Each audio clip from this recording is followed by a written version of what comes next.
and we'll start this. So Production Assist also has a plugin for Vectorworks with this.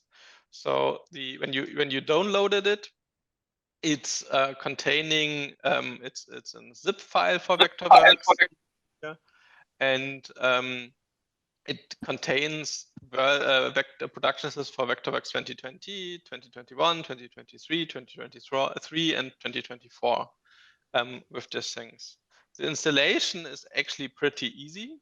So you need to drag and drop the relevant production assist file in the plugins folder in here. So use this and then put it into the plugins folder of the Vectorworks things. And then basically it's installed. When you're using Windows, it's slightly downloads. Where is Shisamo? No. Demos. Where's download? Prezi. Yeah. No. Demos. Here. It's slightly. You need to do a little bit more with this.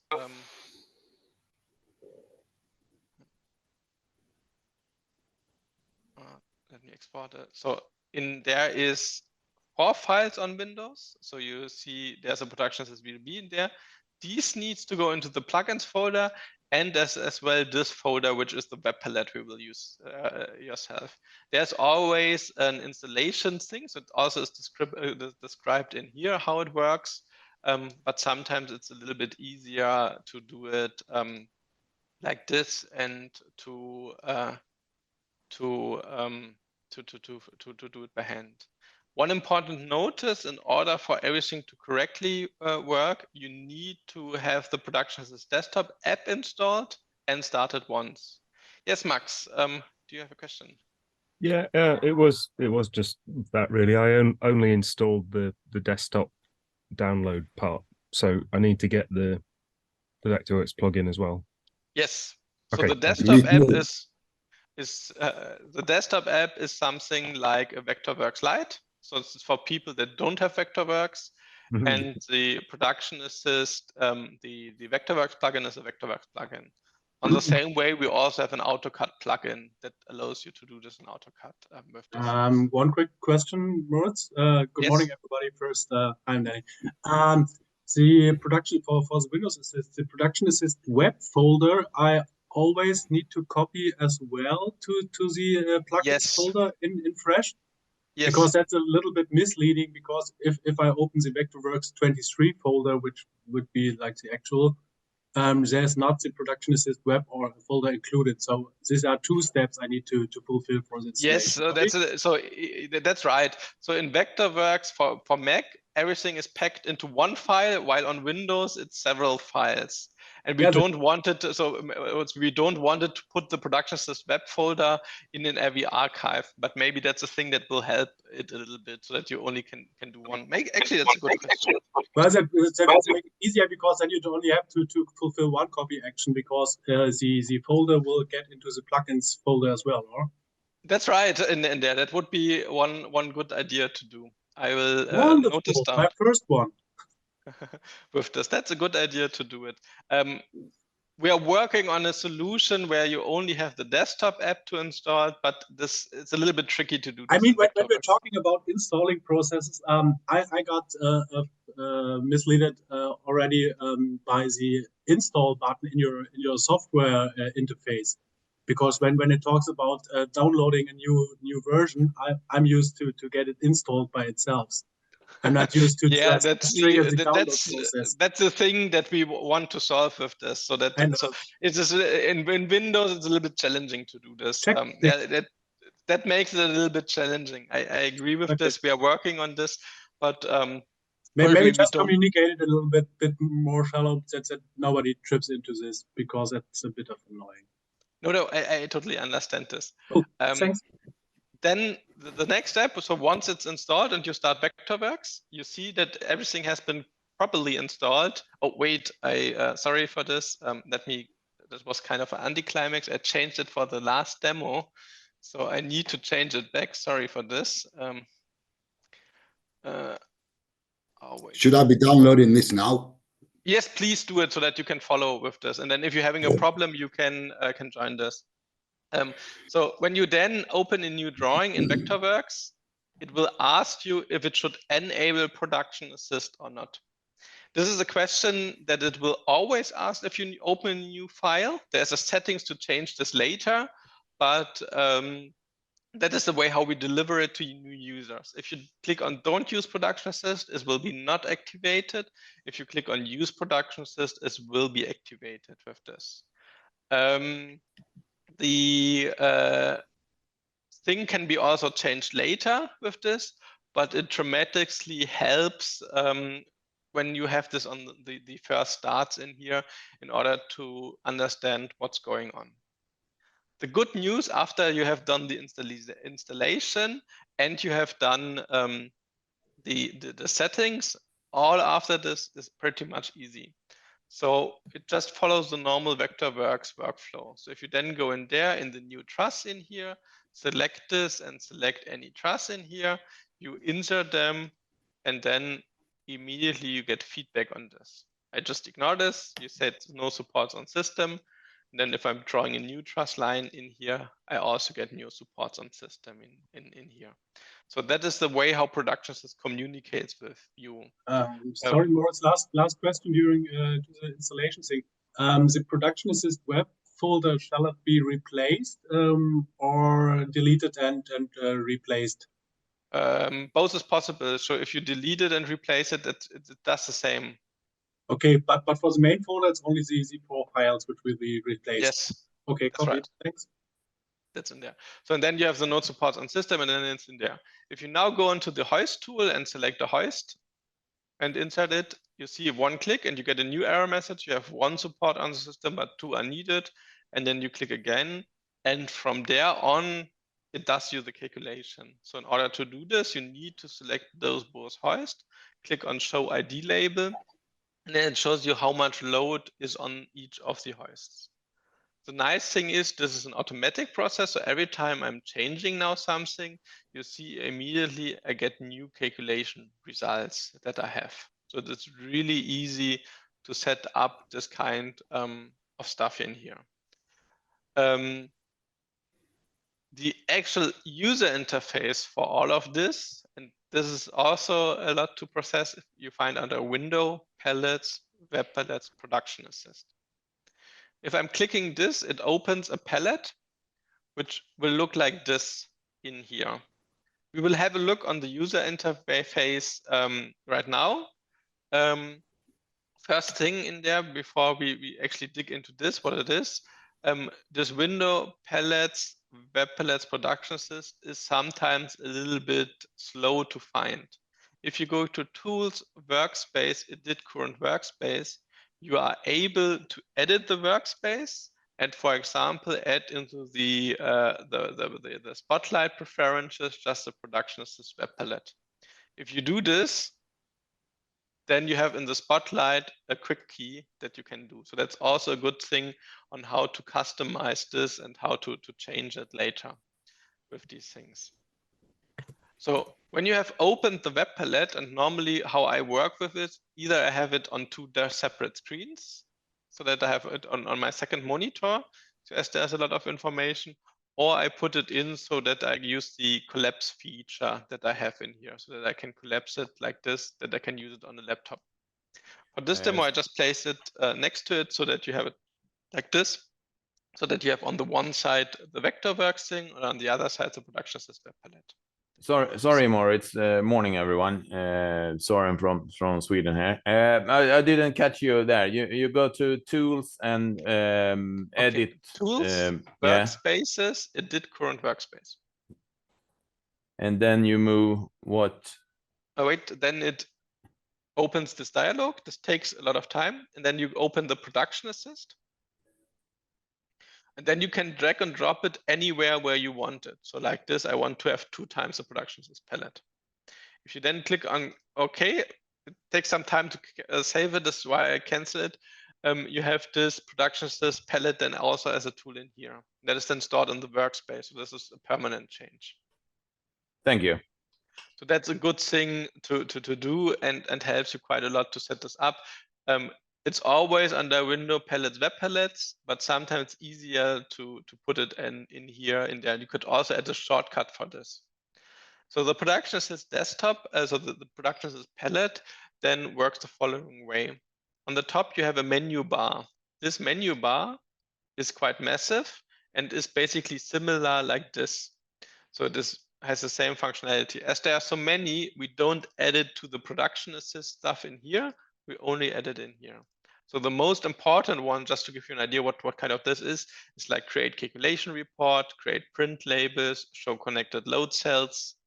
When you go to edit, it's like run structural calculations, simulate wind load, calculate, set object to calculate, and all of this kind of stuff, which are in there and allows you to change something really fast with this. So just make yourself a little bit familiar when you're working with this. There's a lot of information.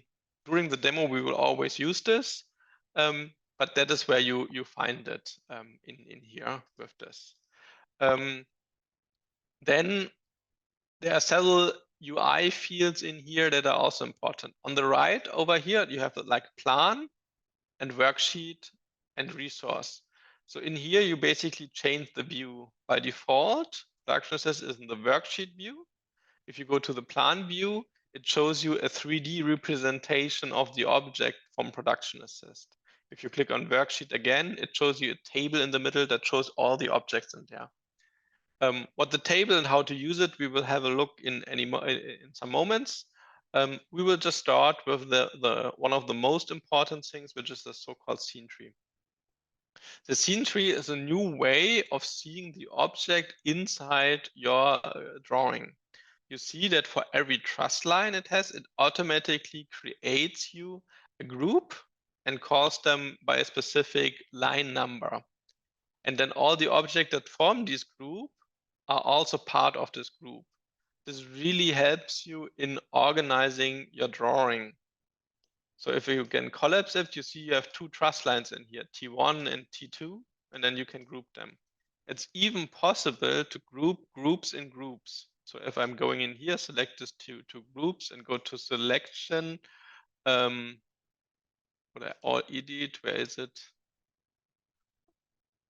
Here, group selected object, Command G. Normally I use the shortcut for this.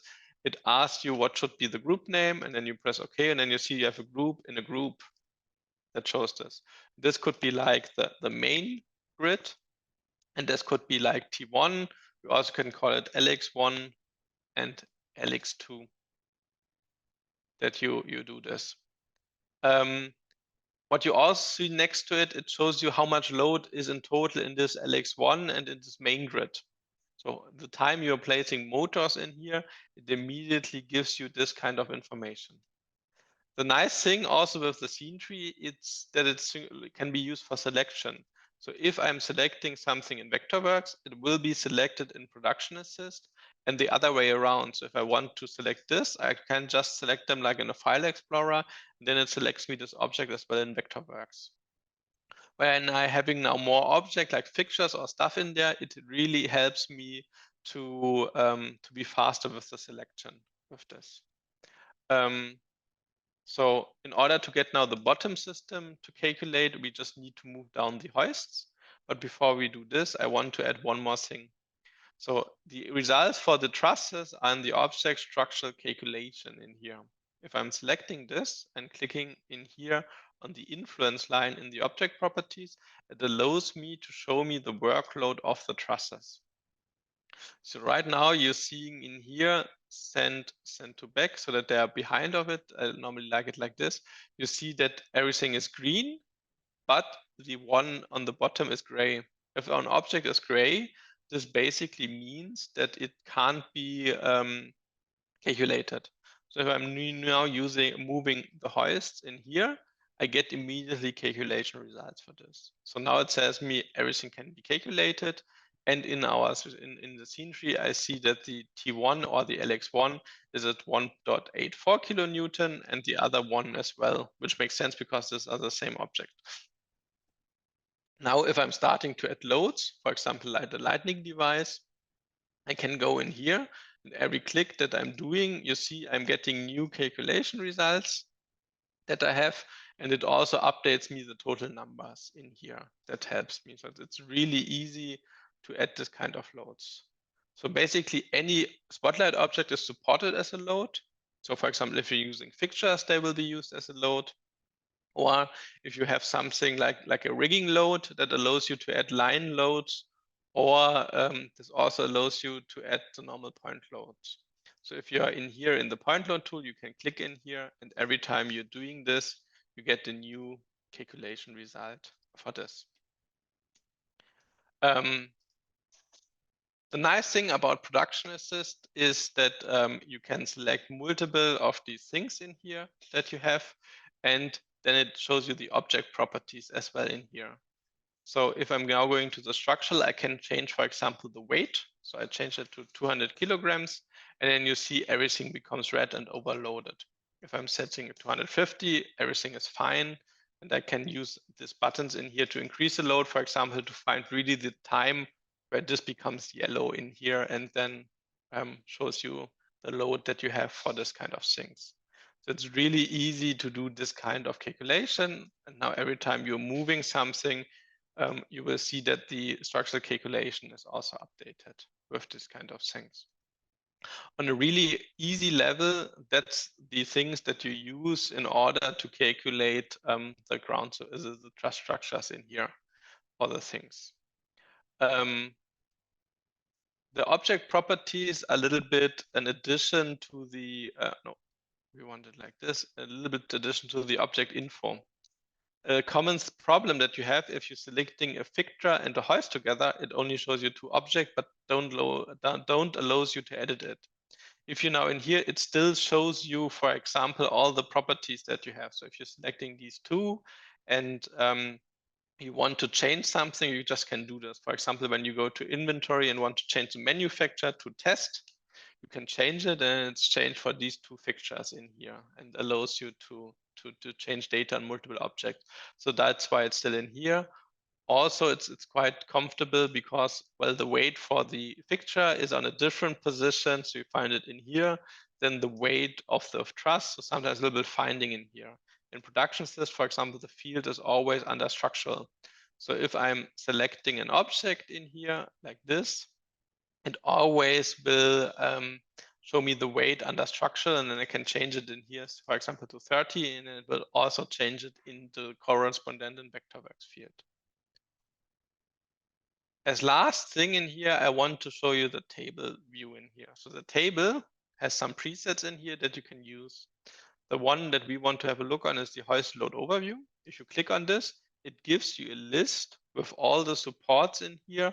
And for example, their object ID, their name, their assembly group, and stuff like this. You can move the commands around so that it's a little bit more place in here. And for example, to number now the fixtures, I can now sort them. So I could sort them by the global position, first in the X direction, then in the Y direction, and then select them like this. And like in Excel, can type in M1, and it would be M1, M2, M3, M4, basically, based on my search direction that I have with this. That's one way of doing this. I can use different sorting function as well as I can export this to a PDF. So that is these kind of things in here. We will have a little bit more look into later with this, but just on a very general things for this. The last user interface that we need to have a look on is the navigation palette. The navigation palette is pretty much similar like the Vectorworks palette in here. It has a layer and classes view that you can use in order to turn on and off layers. And the most important ones from these, so there's a lot of functionality, is in here, for example, the load combinations, the load groups, and the errors. We will have a look on them a little bit later, but just that you know. Production Assist has a lot of functionalities, and especially as a rigger, you don't so that is the thing. So for the riggers, normally you want to use the workspace rigging. When you do this, it tremendously decreases the amount of complexity that you have in here. So you don't have that options that you don't need. So then it only gives you the error panes, the load groups and the load combinations with this. We will have a look really into detail a little bit more into this, but that is basically the user interface that you need to use for Production Assist in here. So my question, are there questions so far on the installation and the first setup of this?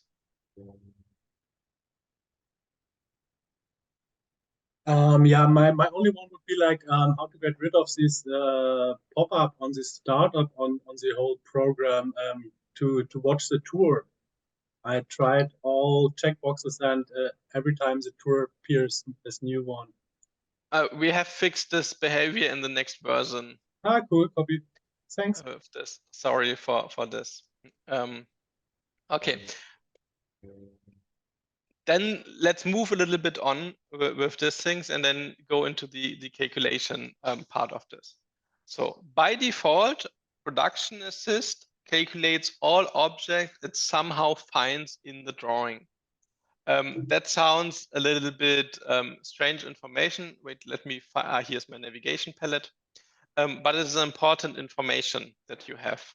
So when you now put, for example, all of the slides, well, let's do this in here, and put them on a different layer. So for example, my load layer. You have to share your screen, Moritz. Oh, sorry, that's a good information that I forgot this. That we have like this. So I've selected my lights. I'm creating a design layer for the load layers and just put them on these things. I turn on show snap modify other so that I still see them. So if I'm now turning off this load layer, you will see it will still calculate the fixtures. That is a default behavior from Production Assist so that you don't miss any loads with this. Sometimes it's a little bit challenging and because you want to hide specific structures and stuff like this. But this in the bottom of the thing, there's a footer which has like a gray eye next to a calculator icon. If you activate the gray eye with it, it will calculate only visible objects. So if I'm activating the green eye and then turn off the load layer, it will automatically change the calculation for this thing here as well. But that is an option that you need to turn on. We are doing it like this because one of the typical problems that you have with structural calculation, that not all the objects are basically added that you need to calculate. So if this is turned off and you disable this by accident, your structural calculation is still valid. And only if you turn on the eye, then it also turns this off.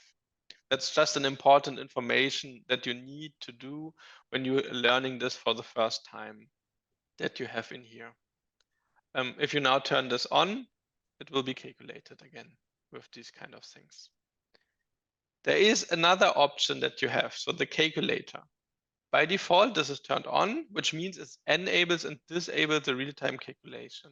If I'm disabling the real-time calculation, it will not always calculate it for me when I move something. That is sometimes helpful when I don't want it every time to be recalculated. If I'm turning it back again, important thing, it does not automatically calculate. That's something that I would need to trigger on my own by either changing something, that I move something, or go to edit and run a structural calculation. So that this is not an automatic process in there if you use this thing in here. The last thing that is important in order to select what should be calculated and what not is you also can do a calculation by selection. So if you select these objects and only want to calculate this, you can go to edit, set objects to calculate, and then it would only calculate these objects. All the objects that will be calculated are turning red in the scene tree. And then it only does this calculation.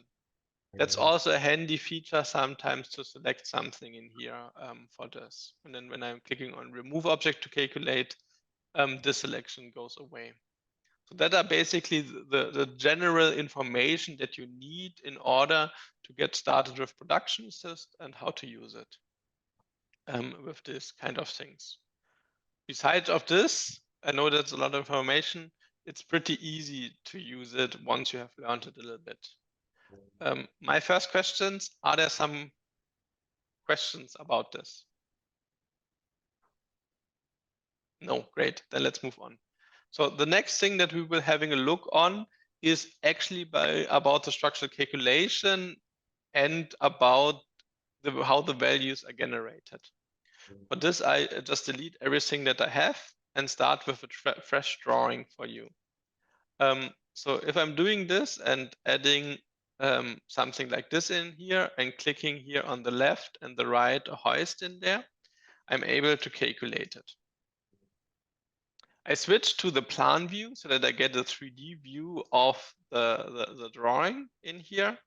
I go to the calculation results, turn on the influence lines, show deflection DU, so that I'm seeing the deflection of the truss in here. This also is shown in Vectorworks, the deflection figure. It's normally what I do is I have on the left side Vectorworks in 2D, and on the right side production assist in 3D. In order to do this. So what are we looking now in here? It's about the structural calculation in general. If you're having this truss line with the distributed load on it, so which is the dead load, you see that half of the load goes to the right and half of the load goes to the left. I think that was pretty much how everybody was expecting it. Yeah. So my question for you is, what happens if you now move this truss up? So basically, you're going into here and tell him that it is not really correctly leveled in there. I just move it into here so that you don't immediately see it, but move it up like this, so that the truss is hanging like this. So what happens with the loads? Yeah, I looked and I believe the load increases. Is that correct? Not really. So that would be really bad, but you are lucky. So if you're having two hoists, so you can move them up and down and it does not change the load on it. That is true as long as the line, as the ropes stay parallel to each other. So if you're having larger deflections, so where the ropes are changing its angle, then it will change. But as long as you are doing it in a reasonable chain shorten, it doesn't have a difference. So you see every click that I'm doing in here, so I'm always moving up and down 1 centimeter with this. It has a thing. So it's not that a problem. We will change this now. So what I will do, and then I explain a little bit more about the functionality as well. I'm selecting now the things and I'm moving the hoist to here and I'm moving this to here. So my first, and I duplicate this. I forgot this last time. So like this, so that I have 3 systems in here. So I see a system with 3 hoists in here that we have, and with the deflection figure like this. So everything pretty much seems straightforward. So my question for you, how does the load now distribute? Does it double? No, not by the changing. And you just see when everything is in there. So if you have a system with 3 supports, what is the normal load distribution between of this? Just what is your rule of thumb in there? Max, I think you want to say something. So do you know this, Max? Yeah, we get about 60 in the middle, don't we? Okay, so about 60 in the middle. So now if you look at this, it is so 60 in the middle, 20% to the right. So it's a rule of thumb that a lot of people are using. So, but this says basically 3 times the load is in the middle, then is on the outer point. If you're looking on this, that is obviously not the case. So my question for you, do you have any reason why this is not the case? No, no worries. It is the dead load of the hoist. The dead load of the hoist does not distribute. So if I'm setting this to 0 again, I'm getting the right result. So 3 times the load is in the middle, then on the outer point. So that is something that you need to have in mind when doing this in here. Let me just hide the error that we have in here so that we have it like this. But that is not a real problem in here. So now you have it like you would expect, 60% of the load in the middle, about 20% each on the other things. Sorry So- to interrupt. What was that you said? Dead load. What? You've lost me with Every that. hoist has a dead Wait load. till it's- Okay. So the load that we're showing to you here is the load that goes into the roof. So Right. that is the payload, so the load that is attached to the motor, plus the dead load. The dead load does not distribute between these points. So all of the dead load of this hoist goes into this. So if you're talking about 60, 20, It's 20 and self-weight. 60, 20, it does not really have in mind the dead load. Mhm. So that is just something in there that you need to know. But it becomes worse. So if you're now selecting this hoist in here and you move it up, what do you think will happen with the result? So Raymond says something like this should go up. Is everybody in the appearance, if you move this here up, that the load on this will go up? Yes, great. And just asking what will happen with the left point? Will it go down or up? It should go up soon as the middle one gets. Yes, that's right. So the middle one will decrease and with this. So what we will do in here, so if I'm moving this up by 1 centimeter, you see every click that I'm doing now moves up the truss and I put load from the middle to the outer points in here. I still have the numbers in here. So you see before it was 30. Now if I move this up by 6 centimeters, it is still at 51. So it has a big impact on this kind of things. If I'm now going crazy and moving it really up, I even can put the middle one completely out of load. So if I moved up the right point by 14 centimeters, none of the load that is from the truss will actually go into the center point anymore. So the rule of thumb to say 20, 60, 20 is only valid if you actually leveling these kind of systems in here. And that has a big impact on all of this. So production system can calculate this for you so that you're having this. And but that is one important thing. Max, do you have a question? Yeah, thanks. It was just I find it really hard to read the load figures. Okay, let me increase the size of the this. label with the fact I've got a split screen and stuff makes it like. Okay, instant then let and- me change it. Sorry for this. Size. Oh, that's too big. 48. Yeah, something like this. Awesome. Are you? It's better now.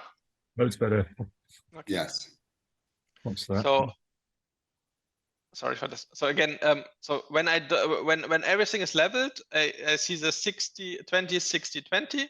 And if I'm now going to selecting a hoist, going to the support and change the so-called chain shorten in here and move it up, you see it actually changes by every click a little bit of the load that you have in here.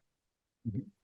So, and if you're having 14 centimeters, so something about like this, it's completely out of load. We do something else now again with this. I make a little bit a smaller system. So now this is a 9 meters bandwidth between the points. And I'm going in here and I'm deleting the one so that I have a 6 meter point at the, no, I don't want to save. So that I have a 6 meter point in here to do these kind of calculations that you have. So still, you see you have the 20, 60, 20 in here, so round about the thing.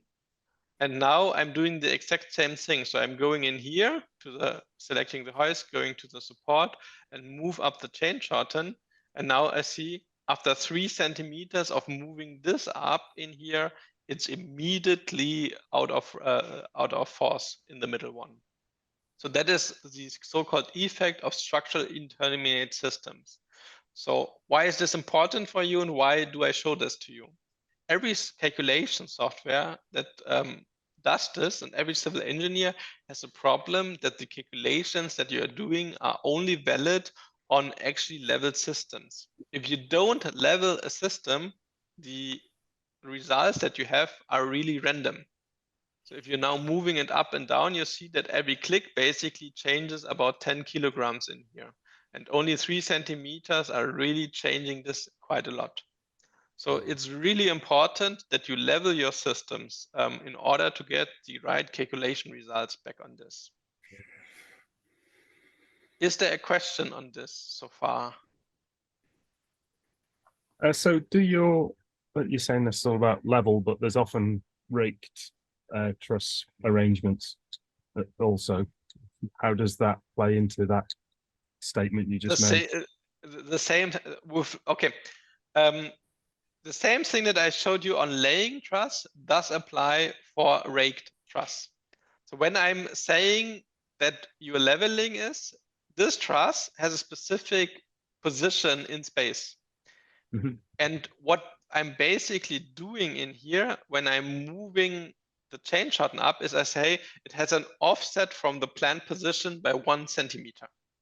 Mm-hmm. So if you move, if all the other trusses are like at 0 point, so all at the 0 point where they should be, and one truss is a little bit off, then this is the non-level truss. So basically the hoist is not at the position it should be. It is 1 centimeter up and bottom. The same thing applies when you're having a raked structure. So I'm creating a raked structure in here that we have this. So something like this. And I'm clicking in, wait, I'm using this where it's already scaled. I'm clicking in here a hoist, and here a hoist, so that I have this. Let me quickly change the set objects to calculate to this, that I only see this. So same thing can be done for this. So if I'm going now in here and moving this up, I put the load out of the middle. And do you see what's happening?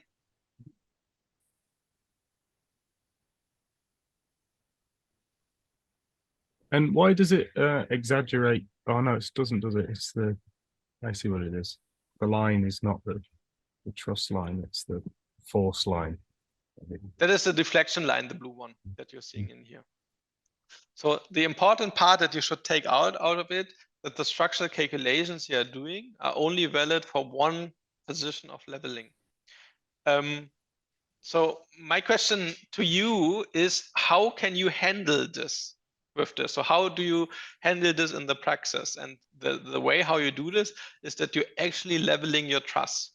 So when talking about leveling a truss, I actually mean to ensure that the position that the hoist is in is the one that has been planned. So for example, in here, well, it's 14 centimeters because everything is drawn on the chart, but that is something you need to do in order to match the structural calculation.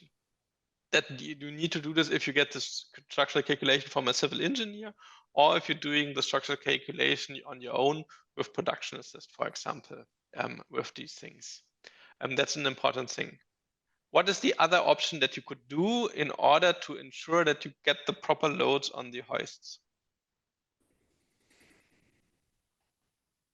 Use load cells.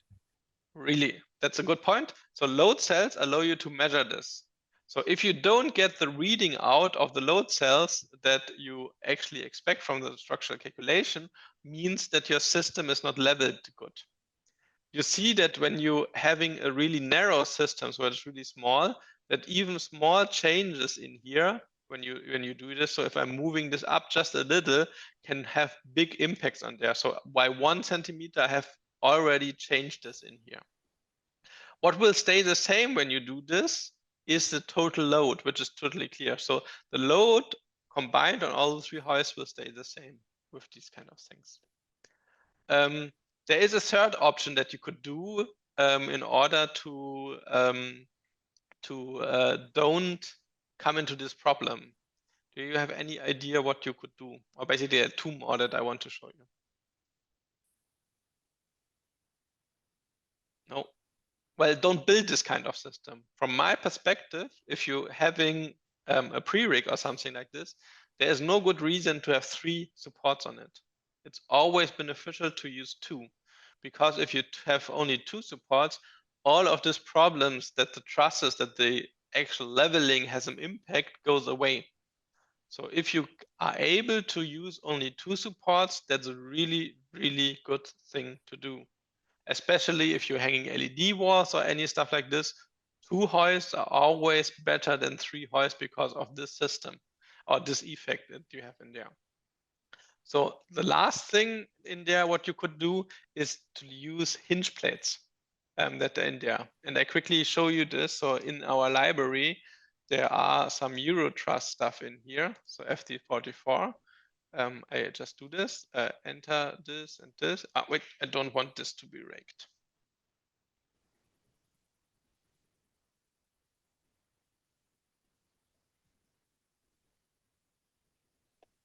So these kind of hinge blocks, have you seen them already?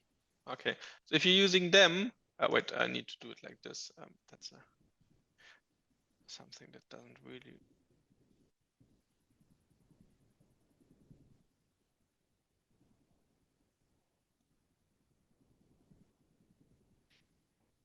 No, I still want it like.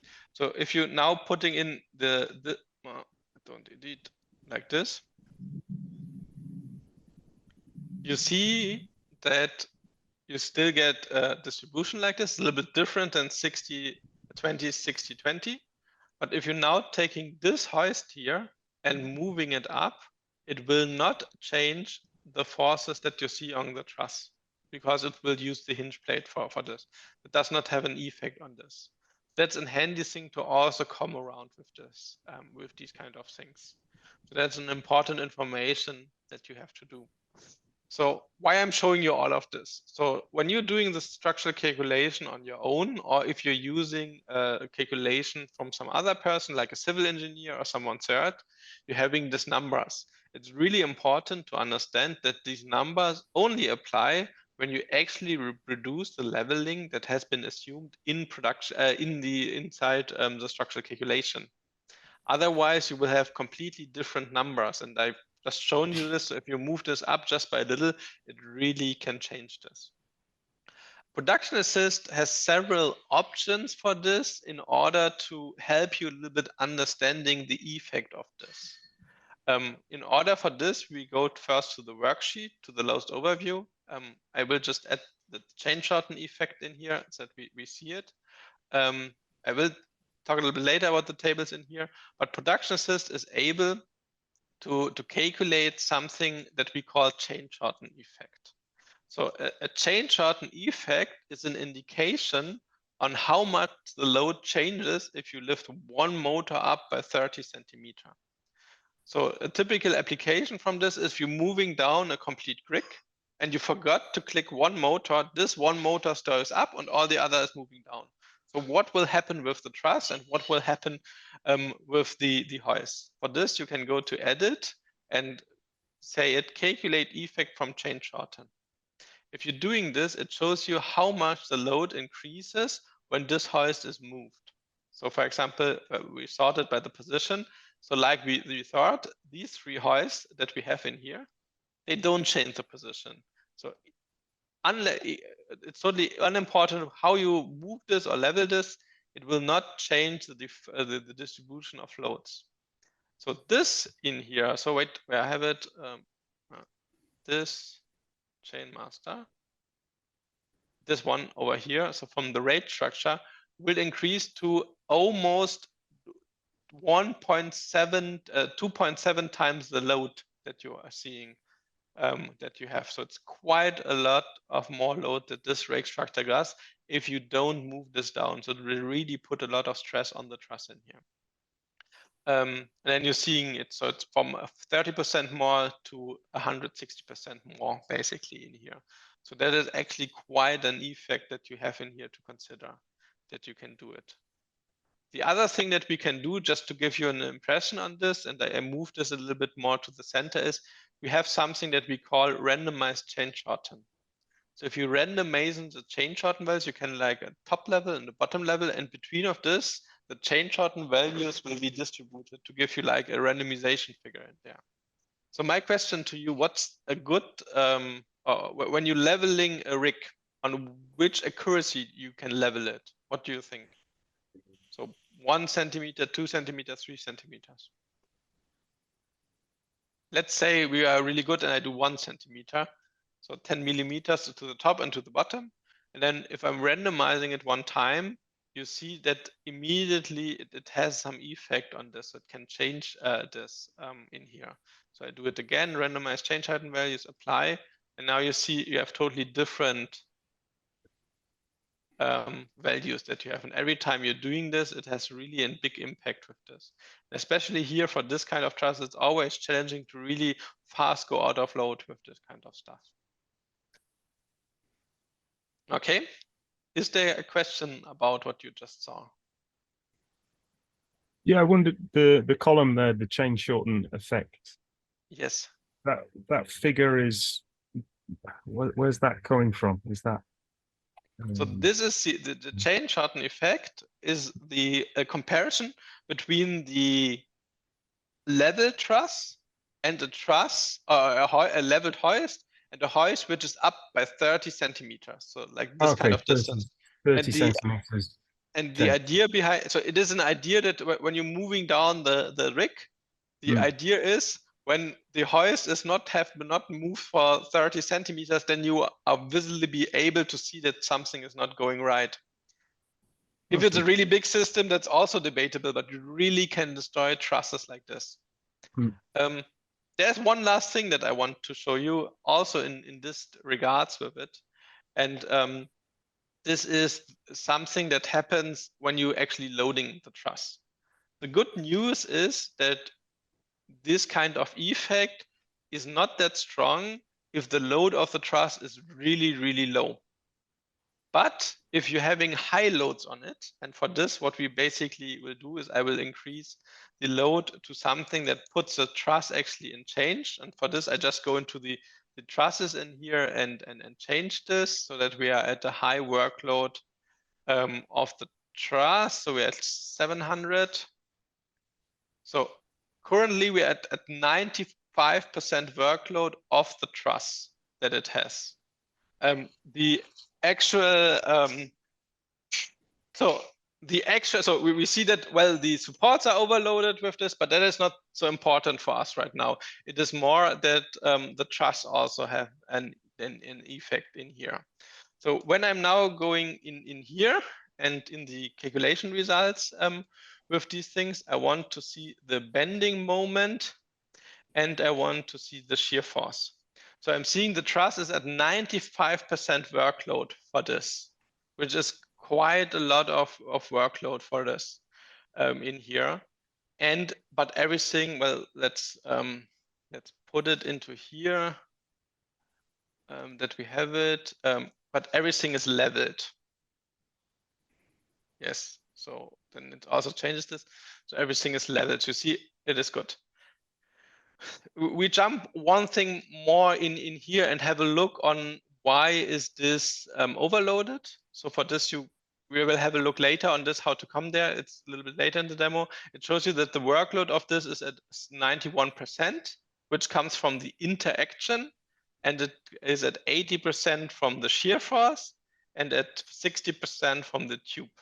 So that's an important thing to know, that when you're only comparing the bending moment and the shear force, that you're missing the so-called interaction of this. That is something that Production Assist can calculate. So this here is now at 90% workload with this. So that is how it basically is generating. So if you now it becomes interesting, pick this point and move this up by 1 centimeter, you see that it actually reduces the workload of the truss. So it increases when you move it up, everything. So basically this system, if you move it up by 19 centimeters, it's still good. And you can see step by step by step, if you're moving up more and more, it takes a lot of time till it gets worse again, and then it will become yellow and will break again with these kind of things. It becomes worse in another thing. So we start again as a level system. If I'm now moving down this hoist in here by just 1 centimeter, it's at 94% workload, 2 centimeters, 79% workload, and 3 centimeters, 100% workload. So now it's overloaded. So these, when you have high loaded trusses and you're moving one hoist a little bit down, it has a big, big impact on the actual structural calculation for the truss and can easily break the truss when you're doing this. So the kind of the leveling of this kind of system really is an important thing that you need to consider.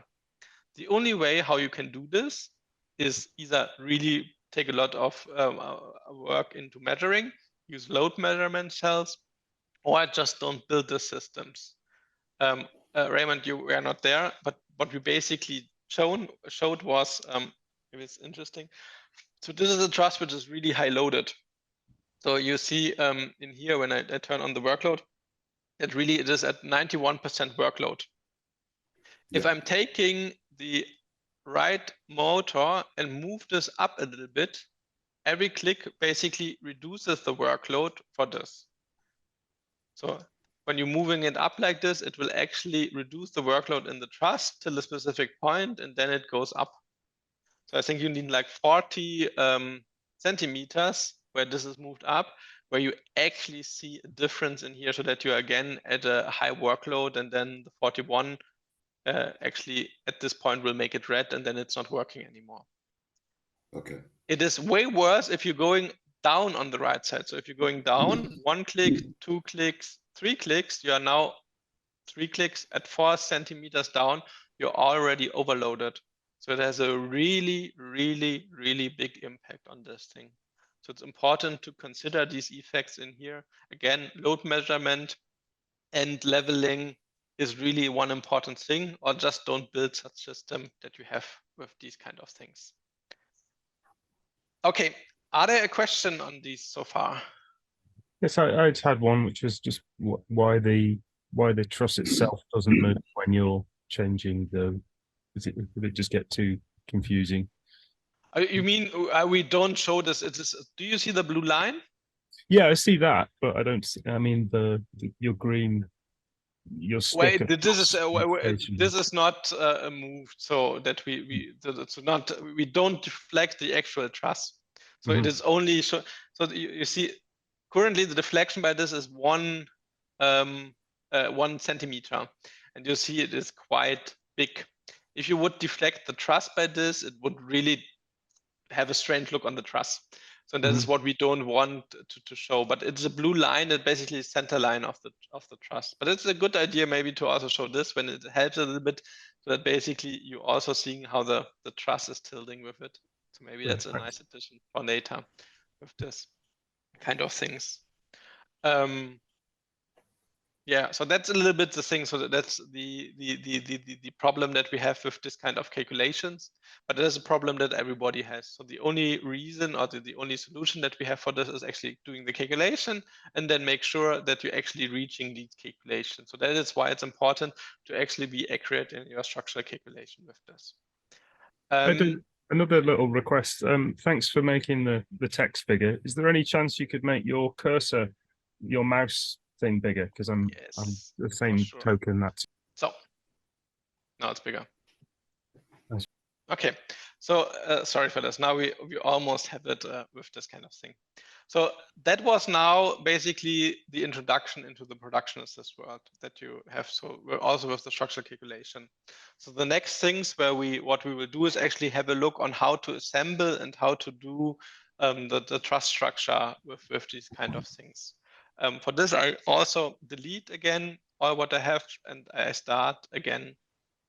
The first thing that we will do is actually that we go to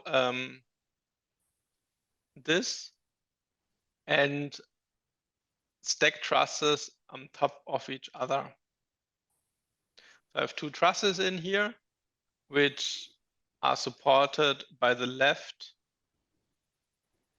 and by the right, like this. I just turn on the labels again that we have this. And what I want to do is that I want to show the ID label like this. I make it a little bit larger, that we have it like this size, 4072. No, that's a little bit big size, 73, something like this, that we have it like this. So I want to put one truss that is on top of each other so that they are stacked like this. So if I'm doing this like this, it shows me 2 messages. One is 2 trusses have an intersection and no supports on system. So in order that production system knows that these two trusses are basically on top of each other, you need to use the insert connection tool with the place ring object on top. If you selected this, it's a two-click tool. So first click is the truss that should not move, and second click is the truss that should move. When it does this, automatically it inserts so-called Truss Crosses. It is inserting a blue one, which is from Braceworks or from the Spotlight thing. We can delete this, we don't need this. And it's inserting two of them from Production Assist in here. Now, every time I'm moving them, wait. So when this disturbs you, sometimes the things, the easiest way is go to File, Document Settings, Spotlight Preferences. And there is automatically assign all the classes of Truss Cross object to the Truss Cross class. If this is activated, you actually can hide this because we don't use this at all for our calculation. So it just is destroying with these things. So I'm changing this. So if I'm now in here, it shows me this. Now, every time I'm moving something, you see that automatically this is updating and it changes one with this. The other option, what you could do is you could select this two and just change the height so that it's in there. So you set it, for example, to 0.3 and then 300 is I'm drawing millimeter, and then it automatically also enter this. So you don't really need to do this by hand with the tool. You also just can change this. This is also working for raked truss structures. So if you're having raked truss structures, you also can apply it like this. So now it shows you this load in here and how much is in there with these things. What we will now do is I will copy one of these in here and move it a little bit down and show you one thing. So for this, I want to have on the one side this. I need the deflection that you have by this, like this.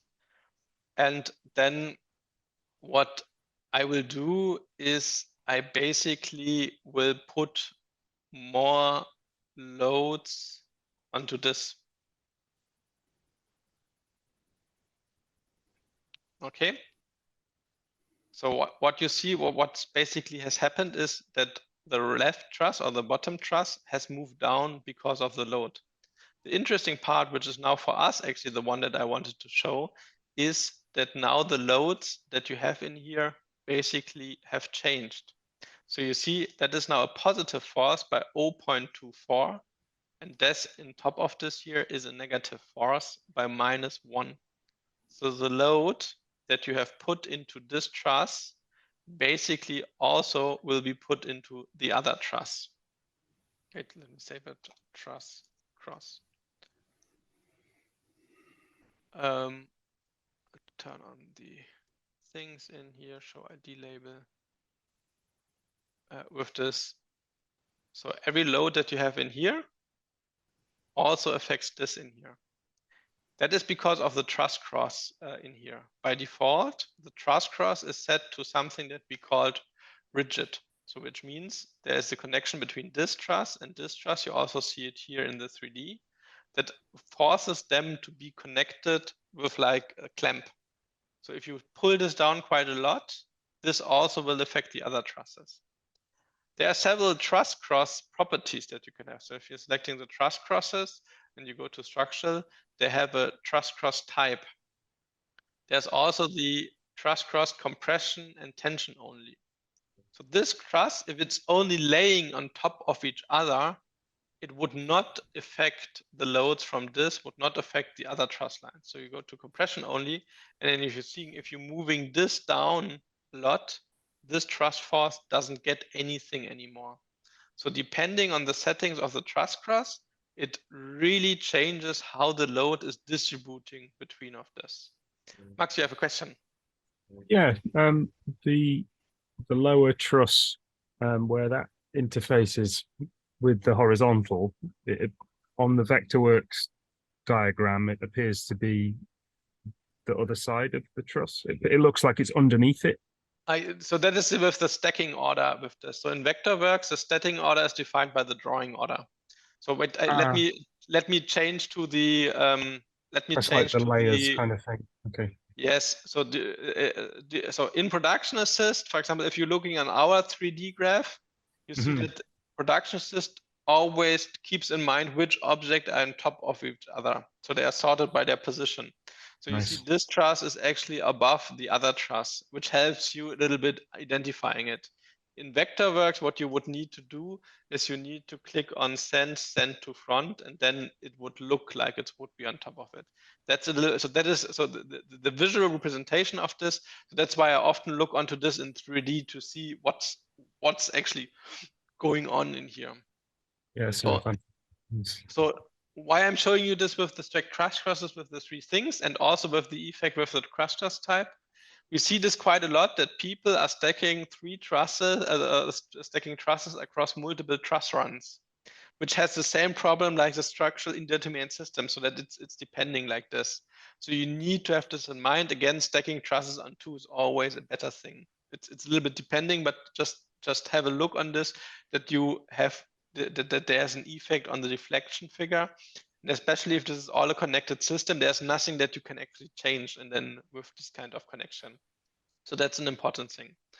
The good thing is in here, once you have done this, it's really easy. So every time you're now copying it in here, it gives you this kind of calculation. So stacking, when the high is correct, automatically adds these kind of things, and is really easy.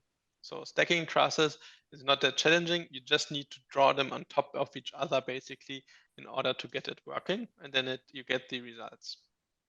Now, actually, it's also a good thing to have a look on the classing that Production Assist is doing. So Production Assist classes all the object, and now if I find my navigation palette, on specific layers. So it's really nice to see this in here with these settings, but sometimes, well, you want to move them. So, well, if you move them to here, you can move them, but sometimes, for example, you want to hide them. All the objects that Production Assist are created are always on the Production Assist, and for example, geometries, and when you then turn this off, can turn on and off this specific label structures that it has in here, and gives you a better view on the drawing. The same applies for all the errors. So if you, for example, place this hoist in the middle of nowhere, so that it's basically not attached to anything, wait, where we have the error with this, the calculation results, let me delete it. It shows you this hoist is not connected error. Now, every time you're duplicating it, you have a lot of them. Sometimes it's a little bit annoying. So you can turn them off and on by using the supports, have some hoists are not connected, and you can just turn off this specific error message that you have in here. So that is an important thing to know when it comes to classing. So I move this back, I delete them so that they're going away and that they don't disturb anymore. So now we have a system which is stacked, and now we can go a little bit more into the hanging stuff on top of each other. In order for this to work, what I actually will do is I want to hang something below the 3 trusses. So again, I'm using a truss and draw the truss line like this in here.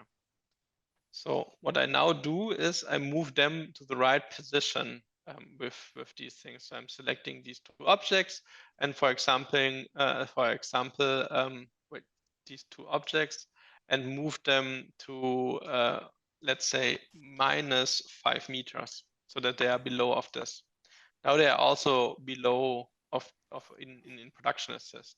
There are now 2 ways of editing now the hoists or the drops in here. The first way is to use the insert connection tool again, and to use it in the so-called drop mode. This is a really easy tool. So you click in once and you click in twice on the other hoist that you want to connect, and it asks you if you want to use a bridle or hoist, and then you can insert a hoist in here just by clicking it. Then you have this one support in here, and then, well, you need to click and click again, and then there you go, you have the second one that you want to have in here. Let me show quickly the load for this. So it also shows you the load on these things in here. That's the first way of doing it that we have in here. The other way, what we could do is, and I just duplicate this again, is to draw this by hand. So when I'm now using this, for some reason I use this one. I want to explain later. I move this to here. Is this the right? No, this is the right one that I want to there stick. I move this to here, and I move this to here. Now you see in the 3D, all of this hoist have been attached to this, and they also give you a reading out of there. But the hoist chains go over the trusses. So Production Assist will calculate everything where the hoist chain is inside a structural member so that these two are connected. So what you need to do to make them a drop is to select them and set the high hook height to, for example, 155, which is the thing, and then they go directly into these trusses, and then they're calculated as drop. You can verify or check this. Let me collapse this, select the calculation results, go to the influence lines by showing the deflection figure. Now you're seeing that they are actually hanging below the truss. And because there's a top deflection, you see also the trusses are deflected like this. Okay. That is basically how you enter drops with this. So both of this is possible. They don't need to be really accurate like this. So as long there is in the truss pattern, it's fine for doing this. And then you also can do this kind of calculation. Is there a question about this? No, then great. Let's move on with this thing. So one thing that we already learned basically is the deflection figure in here, and that we see this in here. So Production Assist has a way of leveling these structures to do, so that when you're having a down-rigged structure, that they're not hanging like this. We remember from the 3-point system, if this would be a 3-point system, this would have a big impact on it.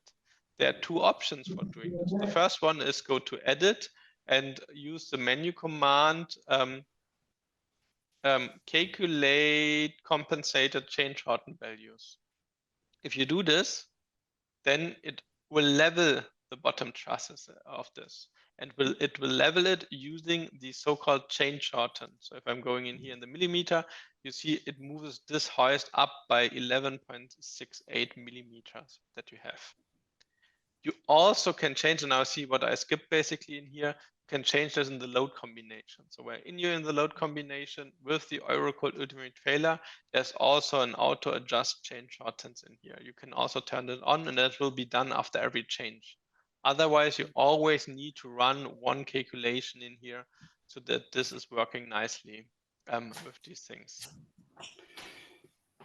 Excuse me, guys. I've just had a call. I have to pop out, but I'll keep myself on the screen, and I'll be back when I can. I'm sorry about this, mate.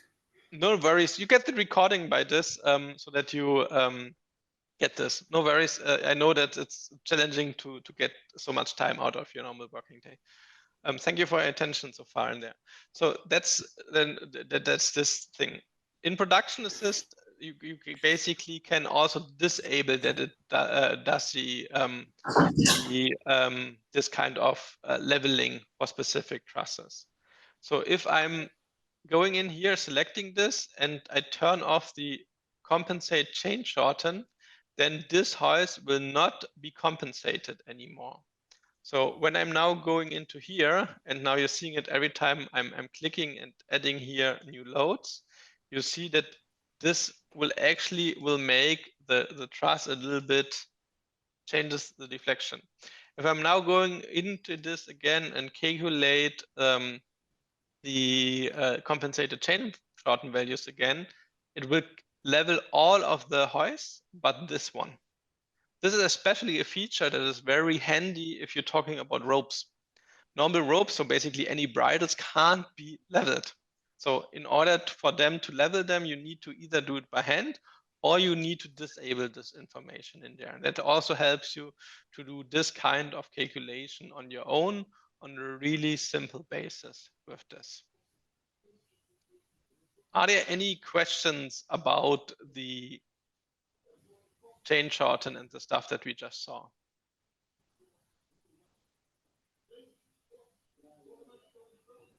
I have like a more general thing.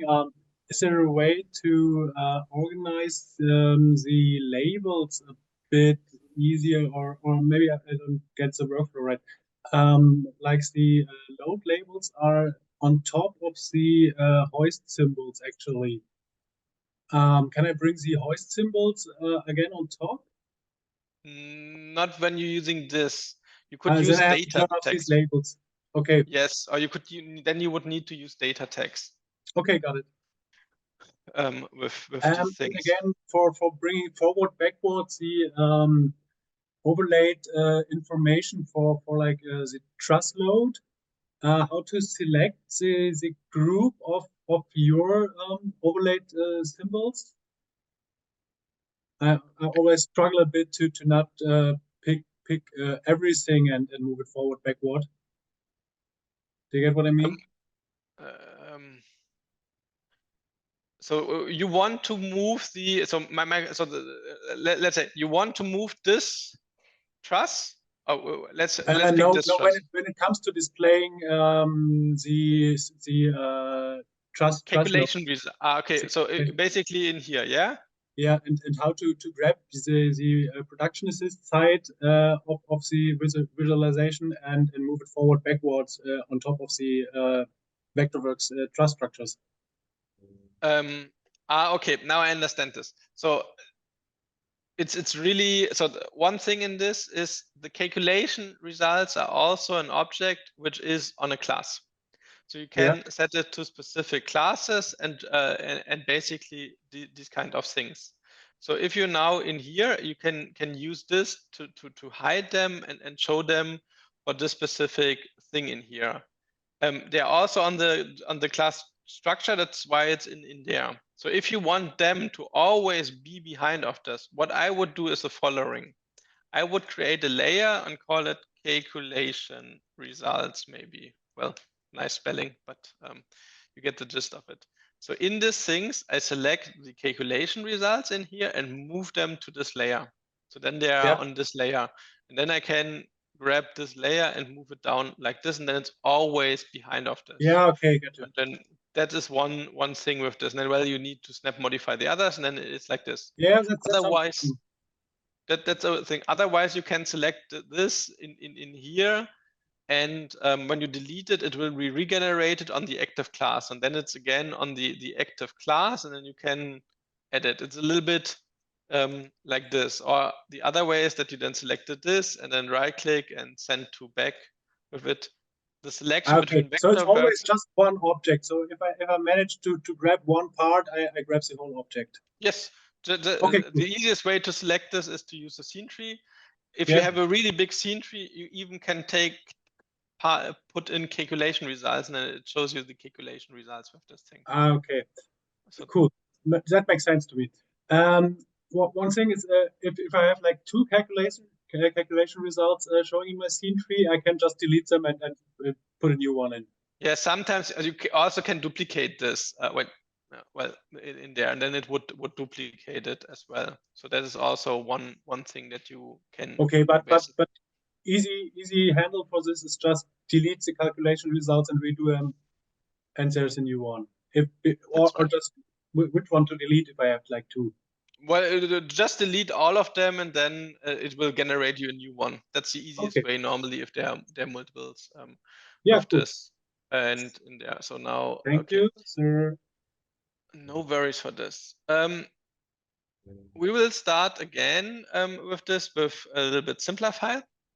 And what we now will have a look on is the actual roof system calculation with this. The roof system allows you to draw the structural members in here, and I just do it really easy in there. So something like this, that I have a roof system. Could be any structure with this. You need to move this to the right height, like this. Type in like 15 meters, that it's at the right elevation. And then inside the production assist, you can click on file, Vectorworks integration, and import the structural members. So that's a one-time process that you need to do. If you import them, you have the structural members inside the drawing that you have in here that allows you to calculate this and to do all the stuff with this. So right now, the roof system also says no support on system. So in order now to tell them where this system is supported and where it combines the load, you need to click on new object to insert a new object, go to the stage, go to the supports, and then there is a so-called ground support attachment. So a ground support attachment is basically a point, we'll use this later a little bit at length for the ground support calculation, that will be used for the ground support, also to define a loading point. I'm selecting this and then I can go into the drawing and add them inside my inside my production system file. When you do this, you see immediately it also adds labels to the points where the loading is to put these loads as well in Vectorworks. So every time you need an object where there is no equivalent in Vectorworks, you need to use our new object tools. With this, there are some of them which are in there, so you need to use this like this. So now you're having the structure in here that you have, and you can attach stuff to it with it. For this, in order to be a little bit nicer, I'm selecting all my hoists and moving the hook height to like 8 meters. And I'm doing this so that they're like this in here. So that they are moved in here. So what then, wait, let me have it like this. I want to move this back. So now I want, for example, to add a bridle to this. So in order to do this, I can use the bridle tool for this. So it has a little bit problems with this in here. So let's use a 3-leg bridle that we have for this. And you can add a bridle like this and a bridle like this. And as you see, it immediately connected them to the actual hall in here that you have. In the next version, we actually have a nice tool built into the software. You can't do this right now in the version. You can select the hoist where you want to add 2-leg bridles and then go to selection, create bridles. And you see it automatically creates you the 2-leg bridles that end up in the least distance for the first leg. And then, well, you have the calculation for this kind of thing here as well, and can have a look on the roof. So if you now look onto the roof where we have the calculation results and look into the, not the deflection, but the shear force and the vertical force, you see that it's actually putting in the loads into the roof system, and it gives you an idea how much load and how much stuff actually goes into the individual stuffs in here with these kind of things, and gives you an idea about this in here. So when you turn on now the workload, you will see that this will become gray and the other things will become green, which is a little bit a pity because we don't have the right data for the structural members. The good thing is you can change this. So if you're going to the structural members, you go to edit and you click on edit defining resource, which allows now you to modify the roof structure. If you do this, it jumps into the object, like the Vectorworks symbol edit. And now you can select all the structures which are in here, go to the structure, and basically can assign them like a cross-section. So typical cross-section like IPE 500 you could use, and then it has the properties of an IPE 500. And then I think I also need a material for steel for this one in order for this to probably work. And then you also can limit the maximum deflection values. So if you're giving this information from your venue, you actually can prepare this and add the data in here, like 25 kilonewton is allowed for this, save and close edit mode. And then you see it immediately gives you the calculation results for this. And then it also levels you the truss, the roof structure.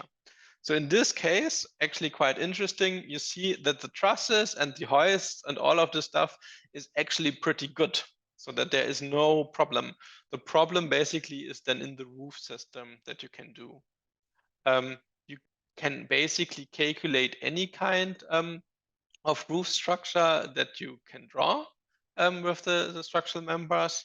We even have software, even have a tool to import a venue from a calculation file from other from other software in here. Let me look if I have our arena sample. Yes, I have it in here. So that's one good example to do in here.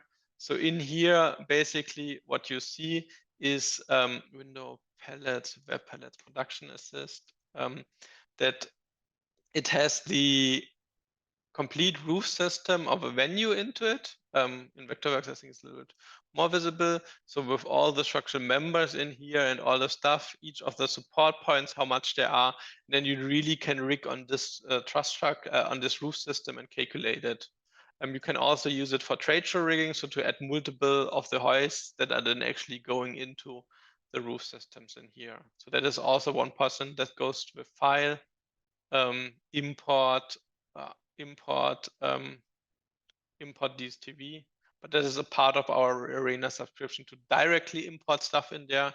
So if you don't have the Arena, you basically need to go to the way through the selection or withdrawing the structural members in here and do this kind of things. Is there a question so far on this?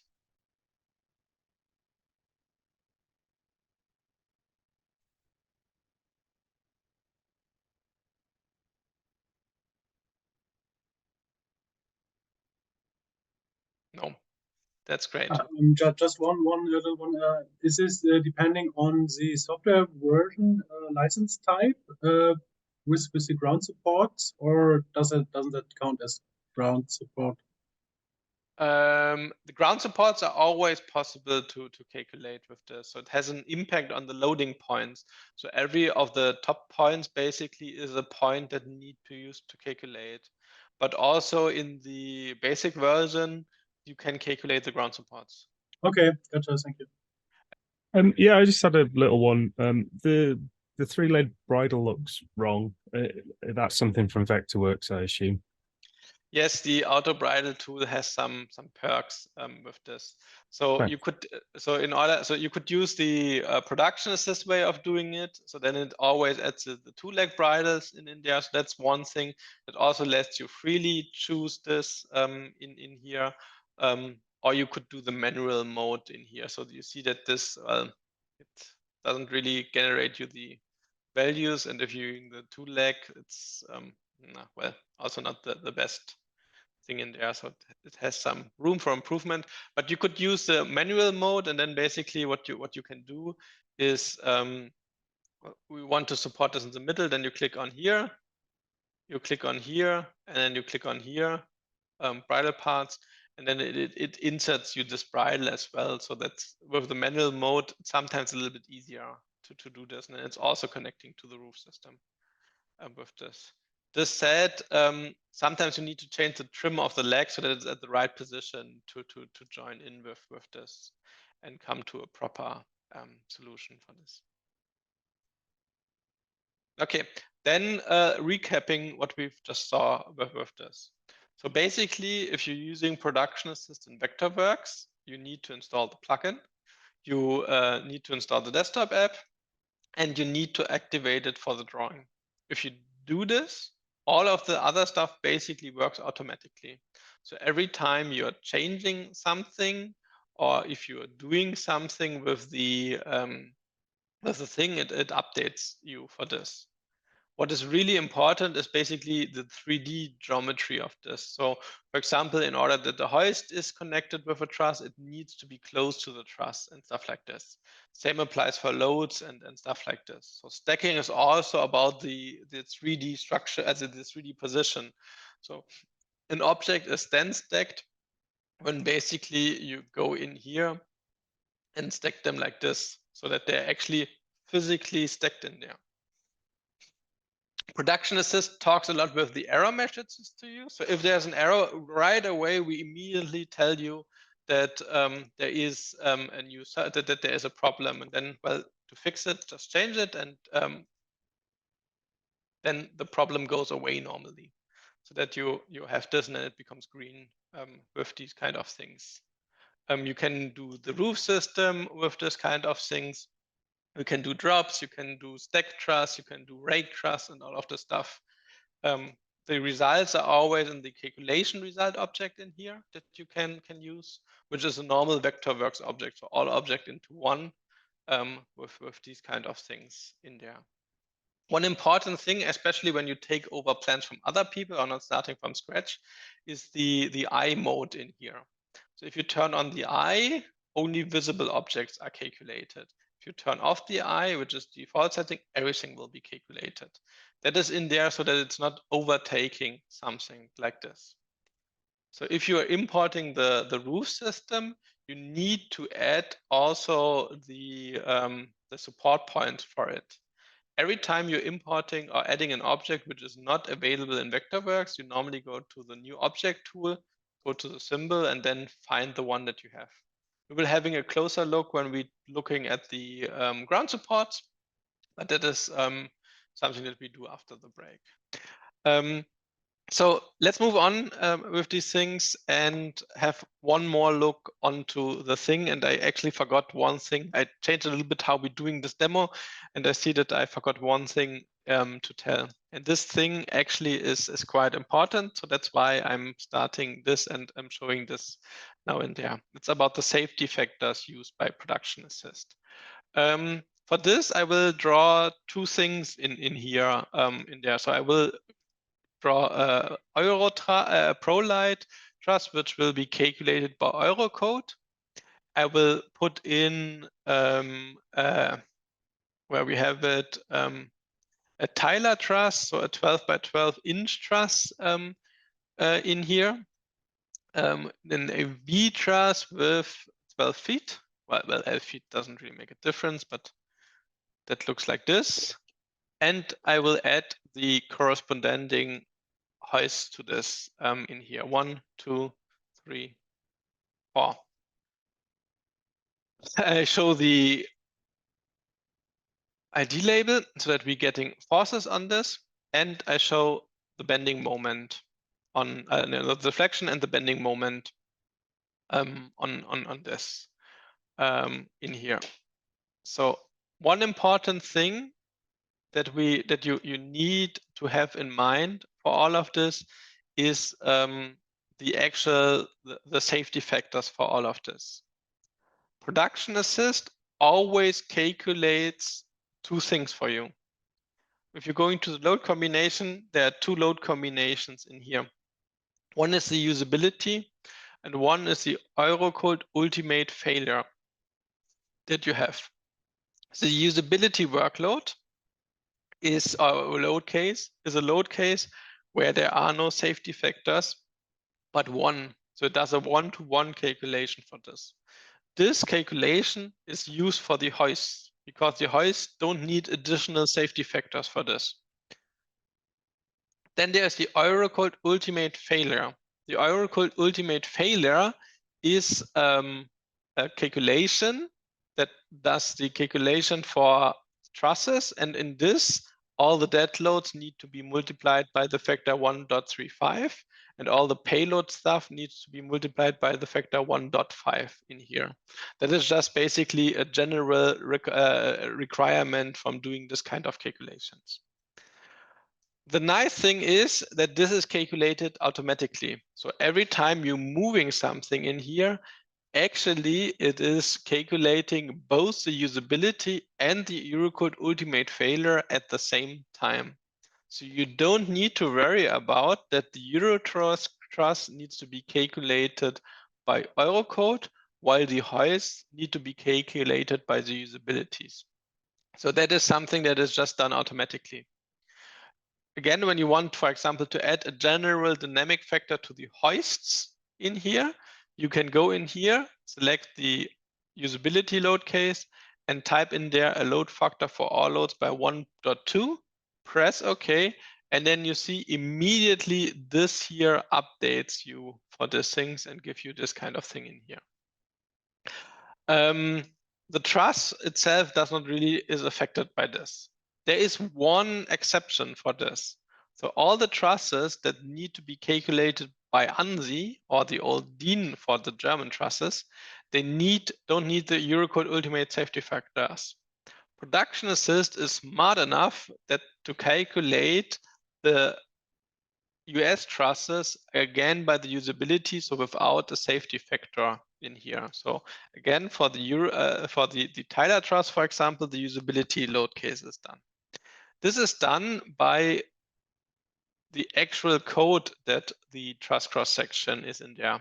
We will have a look later on this, but basically, if you're looking here on the used code, you'll see that all the ones that are listed for ANSI will be used for calculating with usability, and the one that using Eurocode will be calculating by the other one. Yes, Max, please ask your question. Thanks. Yeah, I just wondered whether this has like frequent use factor built into. I remember that there was a change, between new and used truss and the frequent use factor of.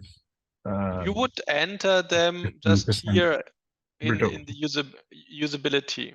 But this said, all the truss cross section that has been added to Production Assist are on the used truss factor that you have. So with the limit on this.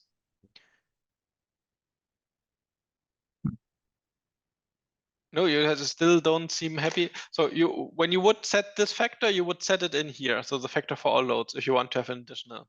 Okay, it's not built in that about frequent use factor. No, we don't have it. It is built into the actual the other thing in the cross sections. So the other thing which is built in is the deflection limit in here. Wait, there was some. Okay, so the deflection limit is a light blue line and the dark blue line. So if you're now going into here and adding load to the wait, let me check here. Wait, let me go into here to the structure and like 500 kilograms. You will see, not 500, let's like 400. You will see that actually the deflection of this is below the deflection limit. And if you're now going into here and show the workload, you will see that this is now red. So the Production Assist also calculates you the deflection limit on truss. So if you're now looking on the worksheets, and again, we will have a look later on the tables with this, the usage of the truss is basically defined by the deflection. So the allowable deflection is 7.74 millimeters, and the current one is 84. The actual pressure on this is still at 85%, so it is not breaking. It's only the workload limit. That is especially important when you talk about the US truss, that it can calculate this. In here. So that's a light blue line, and then you basically are not allowed to exceed this in here. You see that the European trusses don't have this load deflection limitation, only the US ones. Is there a question about this? Why is that? The Euro ones, surely they do have a deflection limit.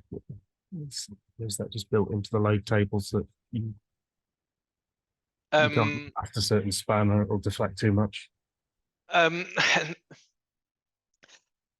maybe it's not 100% true that none of the European trusses have this, but there are some that have this. For example, now I need to look onto this, and I can tell you which ones are this. No, we need the cross-section templates where we have a deflection limit in here.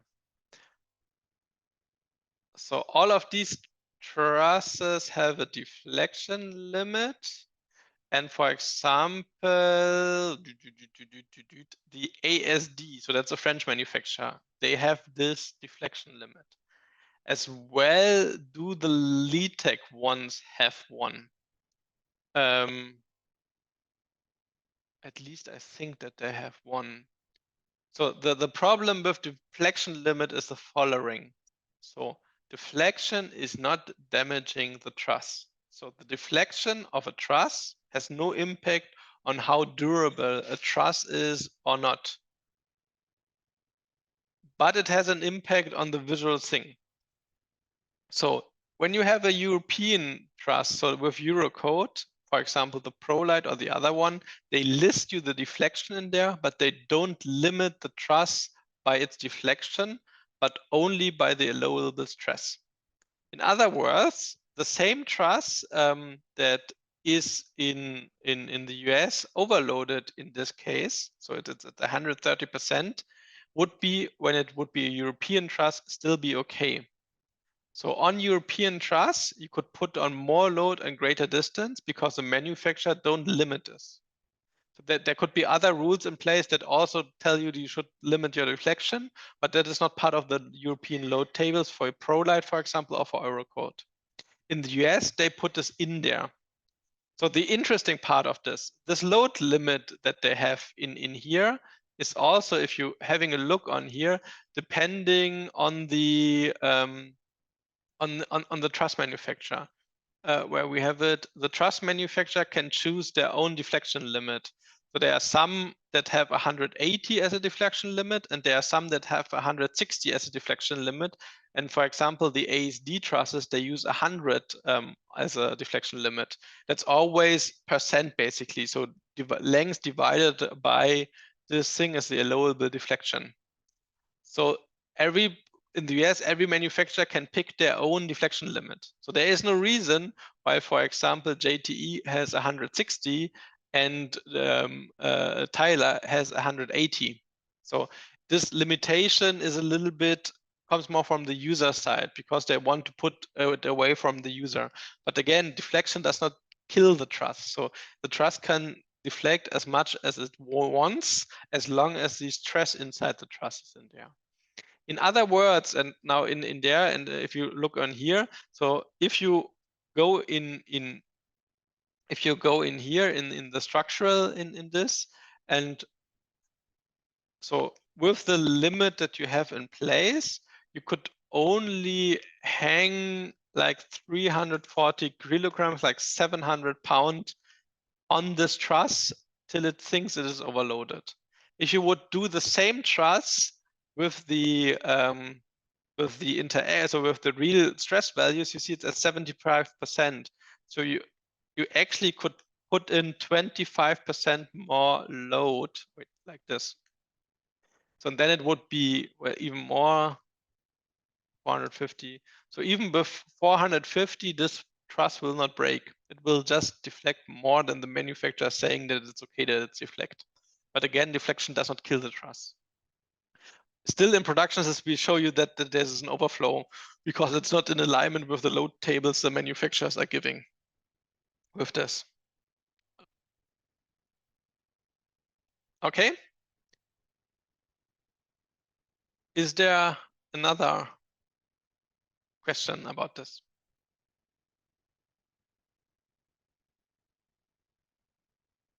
No, great. Then really the important part in here is that the load combination in here and here you can edit the safety factors with this. But normally you don't need to switch them because they are predefined and it does the calculation on their own. So the hoist will be always calculated by usability, while the trusses are always calculated by Eurocode ultimate failure.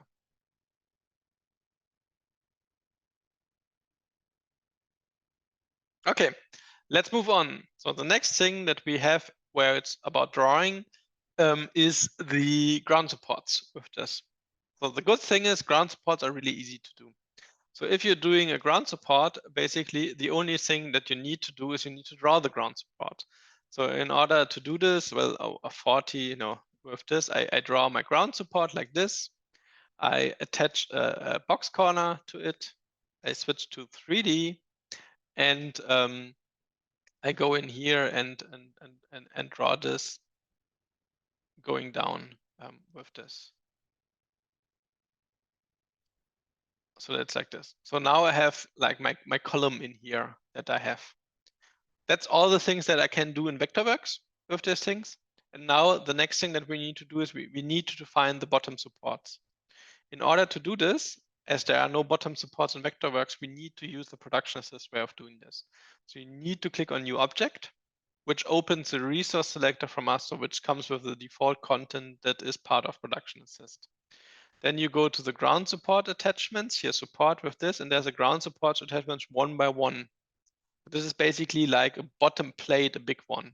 You select them, then it's tied to your mouse cursor, and then you just snap it to the truss where it should be.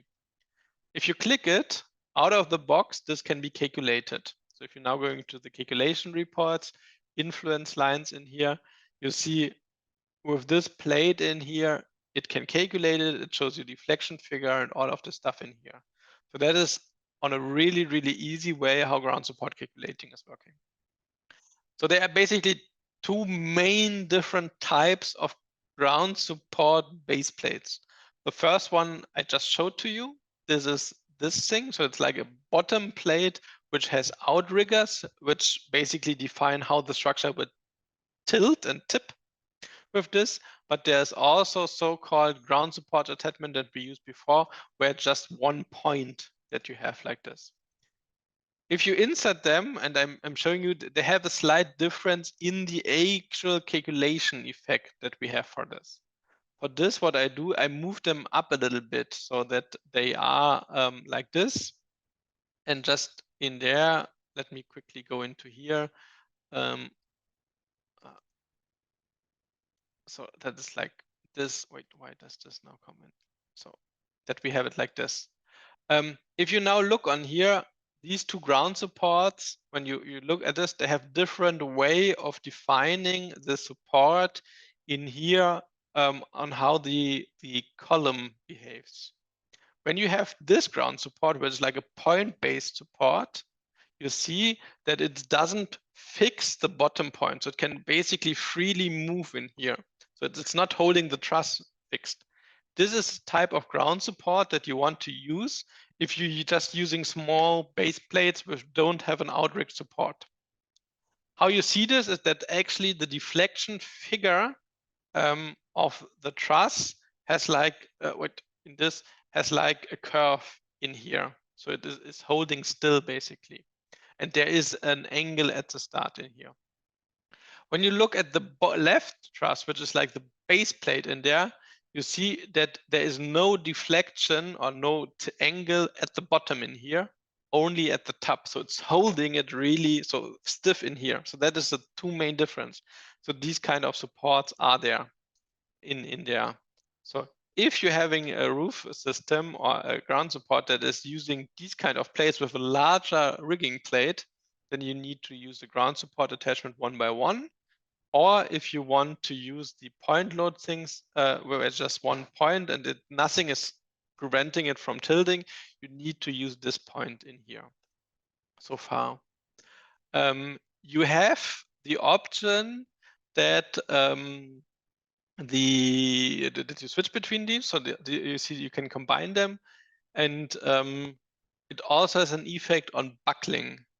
Is everyone aware of what buckling is? Yes, okay. You see, this is a different buckling case than this. And the left one allows more normal force than the right one because it's holded in the bottom in here.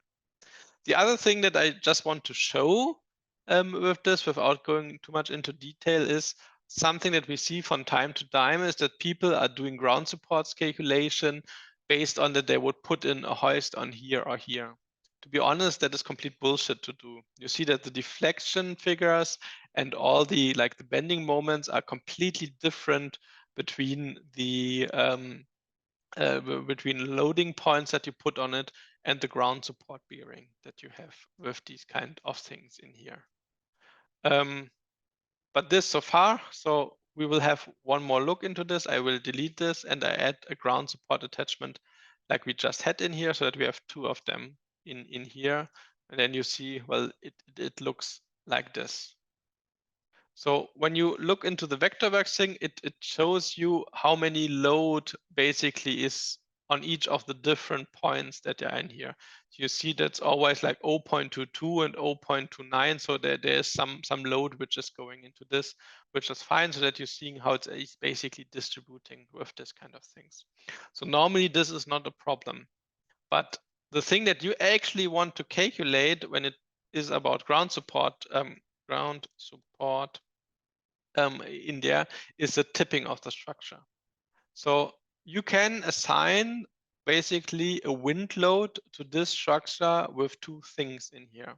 The first thing is something that you normally use when you're using indoor structure, is like a fixed rate for wind. In order to do this, you select the actual truss where you want to apply the wind load to.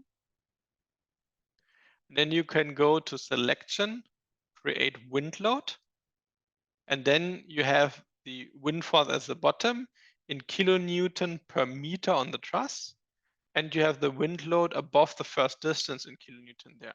The default values that are in here are basically the hall wind that you use something in Germany, and also there the 4 meters come.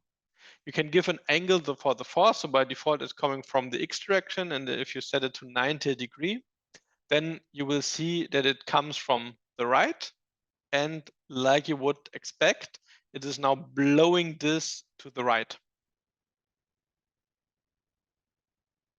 Okay, so that is the first way on how to do this and how to calculate the wind loads. So by default now, you see there is a negative force in here now. So it basically, this means this is tipping with these kind of things. So how to see that it's tipping? It's a little bit, unfortunately, a little bit tricky. So you need to select these two hoists that you have in here. Go to support. Wait, let me move this a little bit out like this. Just wait, no, let us put this in. So with the deflection figure, now can go into here. And there's this allow uplift forces for each of the different points that the support have. You now can define if this support is screwed to the bottom or not. By default, there is allow uplift forces turned on, so it means it cannot tilt or tip. If you turn this off, you will actually see that it will lose the connection from this and it will tip like this. So now there's no calculation possible anymore. So now in order to get this working, you need ballast. There are multiple ways of adding ballast again, but the easiest one is just to type in like a load in here. So we will start with 500 kilograms, and you see if you have 500 kilograms ballast on each of the points, then it will not tip. We can change this to 400, and then it still not tips. We change this to 300, and then it will not tip. 200, and then it tips again with these kind of things. So that is one way of doing it in here, and checking the calculation with it to find a good spot that you have in here, and that allows you to calculate these ground supports with these things. Sorry, this just crashed on me. When you added the ballast there, was that at each corner of the yes, the foot? Yeah, okay. So that you can define it. So, well, I did the bad thing. So in here, ground supports, calculation results, influence lines. Can you change the size of the ballast, the ground support base? Yes, that's the next thing that we will do with this in there. So one thing is the ballast in here and this. So the first thing, sorry for crashing on this. Thank you, Vectorworks. Wait. Shift. So was this selection, create wind load, giving it an angle and pressing OK, and then having this.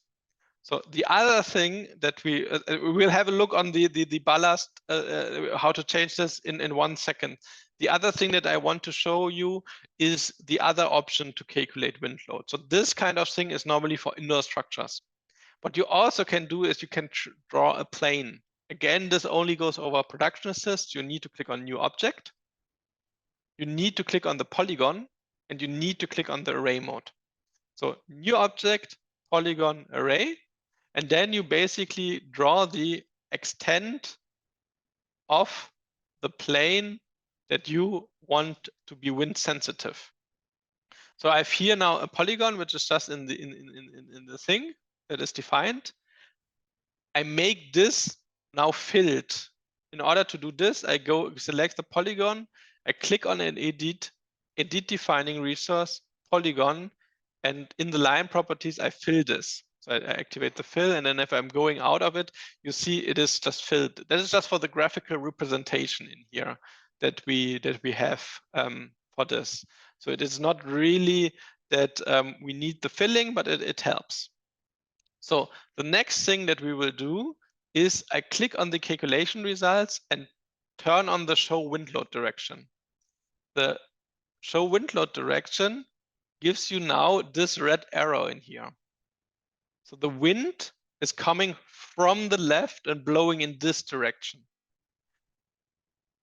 Then, in addition, what I need to do in order that production system recognize this as a wind load plane, I need to turn on to tell them, hey, use as wind load plane. If I'm doing this, you see, well, it slightly got into this direction because it has a little bit of this kind of things.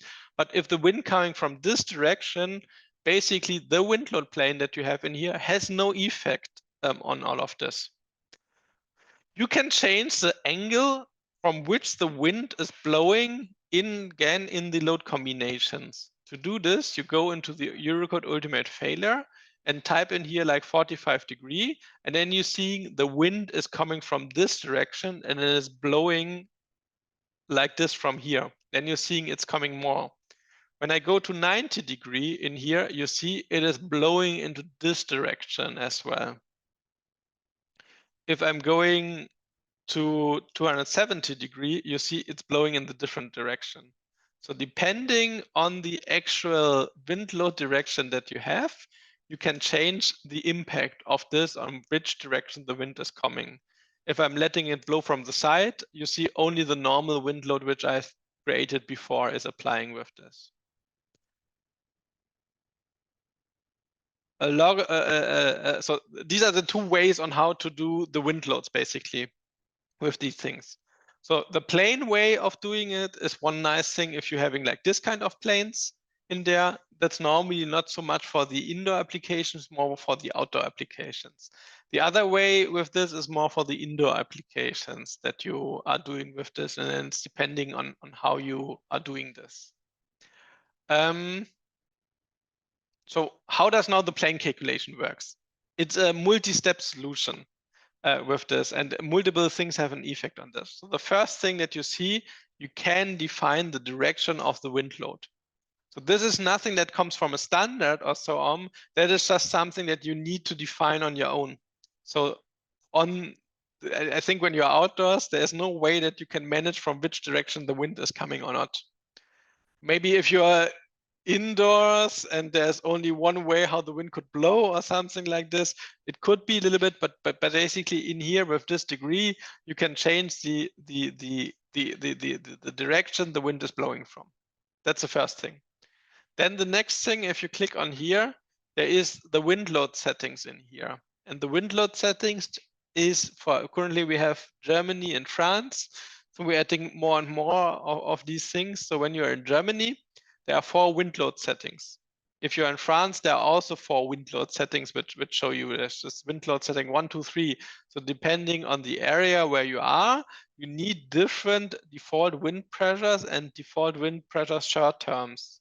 So by default, it will use the default wind pressure in here, and that is kilonewton per square meter. That is something that you can get out of your local code. So depending on the location that you are into this, and you could also change this on your own.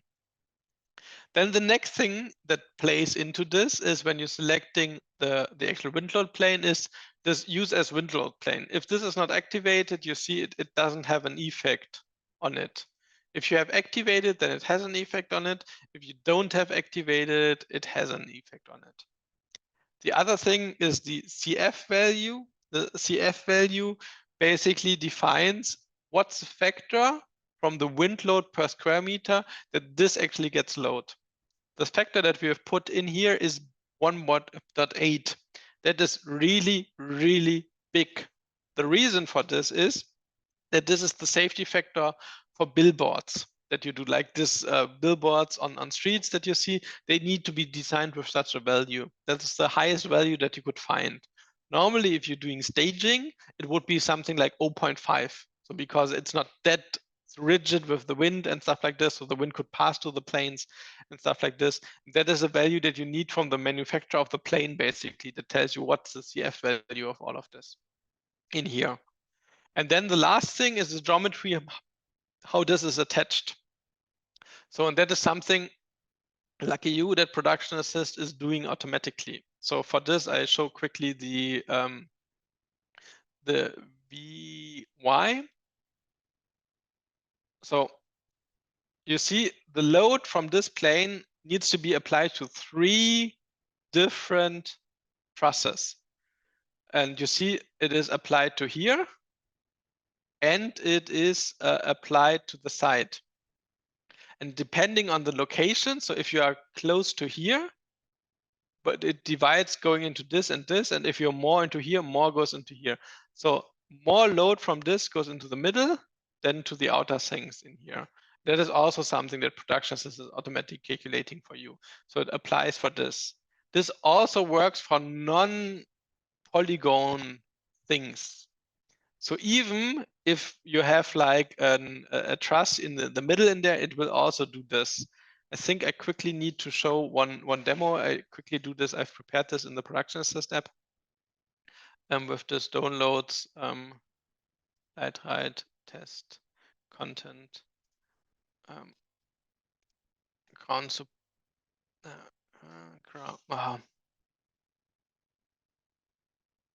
here, wind load dynamic. So if you're having a flag like this, so this flag is a little bit special. So you have the polygon is not filled so that you can look through it. So only the close ones are used for structure. So this part of the wind load plane is not used for wind load calculation, while the other ones are taking it. And you see it's not a polygon, it is not a rectangle, but an arbitrary shape, and you still can calculate it. So that's one of the other things that you can do. So it's really flexible on how you're drawing the plane for this in here. Is there a question on applying wind loads with this?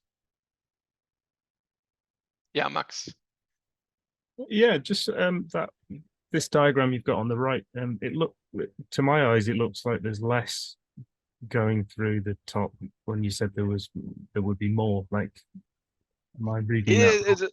So in here, this is applying to here, here, and here. While when you are in here, it's applying it more to here. Sure, just looking at the green diagram. Well, no, this is not how much. Okay, this is so.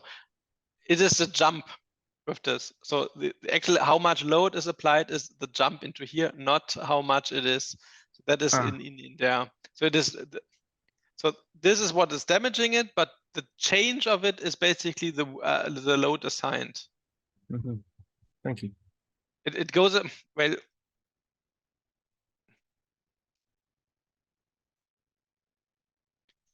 Let me quickly show it to you. It's maybe that helps a little bit. Yes, and we need VZ in here. VZ with this. So no, select. Yeah. Okay, then I need to edit set object. Okay. So you see, there's a constant change, and which means there's a constant line load in this.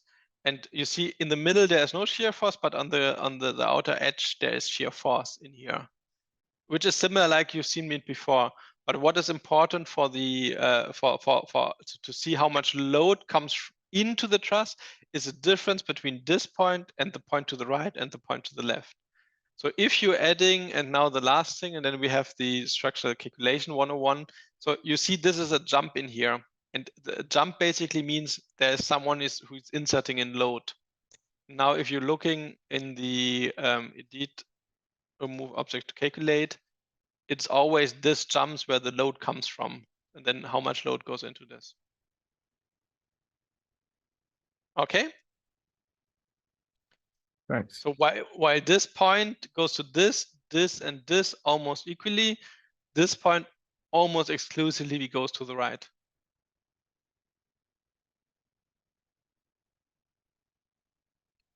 Okay, is there a question on this so far for this? And then I would go to Petra's question about the sizing of the ground support. No. then great. Let's move on. So how do I now? So when we talk about all this tipping, how do I now change the base plate? For this, I need to select the object, go to edit defining resource, which always jumps into the symbol definition. If I'm doing this, I have now here the support points that I have with this, and I have the internal structures. So when I have this now, I can move this. So I can, for example, move it to here, and this, selecting them to move here and here. Wait, undo. I also want to move this to here so that they're connected to this, and then click on save and edit mode. After this, I need to reload one time the UI, and then I can go to the plan. Then I see I also have updated it like here. And then you see, well, I did a bad job with moving this, but the other one was a little bit better. And then I can modify this and to get to the right outriggers in here with these things. So in order to fix this, again, click on the ground support attachment, edit defining resource. It opens the symbol definition, and then I can go into here to the position and, well, copy, for example, this from here to here. Wait, this was negative.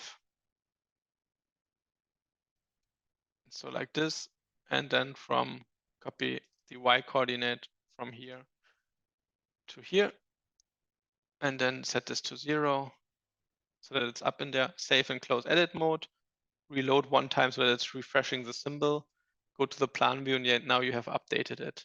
So now it would not tip into this direction anymore so easily with this. So if I'm now turning on the influence lines, well, it comes from this direction. So influence lines, show wind load direction. So if I'm now typing in here the like 270, so this would now use this here as tipping points. Okay.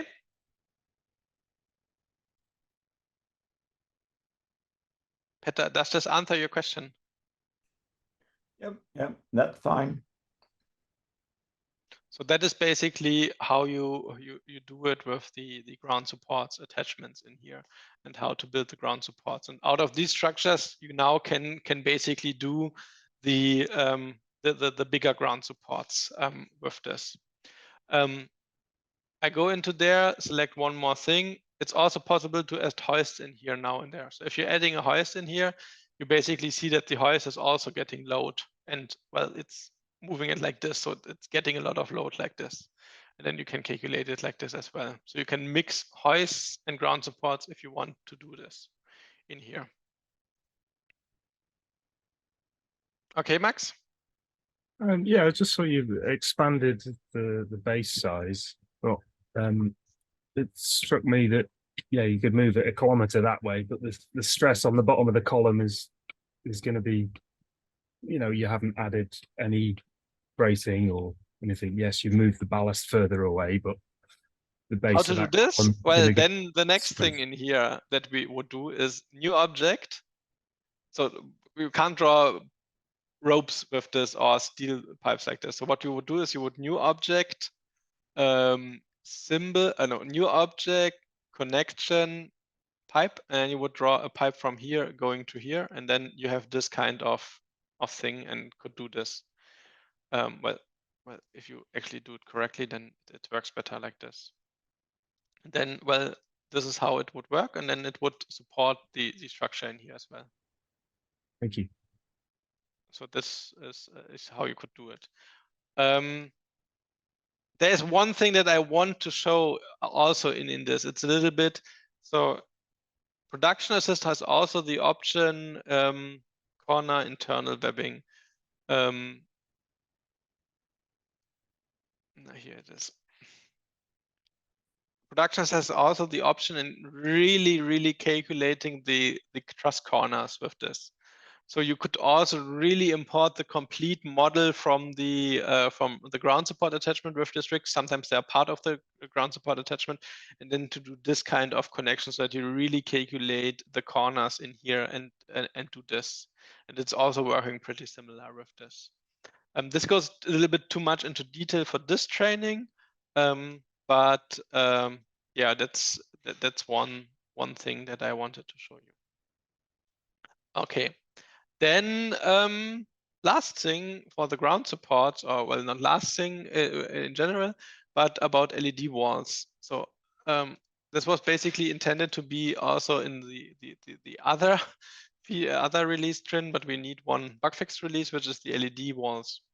So if you add an LED wall by production assist, you basically can wait. Let me.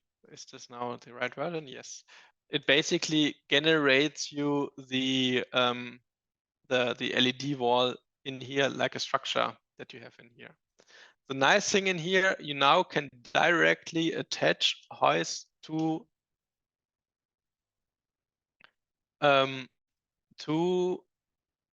these kind of structures. Well, if you do it correctly, but they seem to be a little bit off. So how high is this? 4 meters. So we need to move them to 4. Oh no, 3 meters. So you could hang it like this. Now what you have is that you're actually hanging this LED wall with these two hoists, and it gives you the load on these. Now, if you're adding a third hoist in here, you're also getting a load reading for this and how much load goes into this and this in here. And you see how many load goes into each of the hoists in here.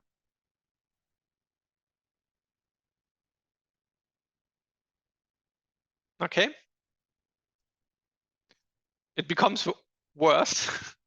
So you even can do this on tilted structure. So if you now do the tilting by 90 degree, you see that you now have, well, it's regenerated once. You now have this also, well, set in here. And the interesting part of this now, we already did it, is you also can put this between different things in here. So now you're having this LED line, this LED wall attached to these things in here with the things, and it shows you on each of the points where it connects how many load goes into this in here. Okay, Robert, I think this was basically the thing that was a problem at your side that we had this with, which is not right. So you see we fixed this, and you actually can calculate it like this. Yes, exactly. So with this, and then you could also do the internal structures with these kind of things, so that you hang them, and then it's really calculating it based on the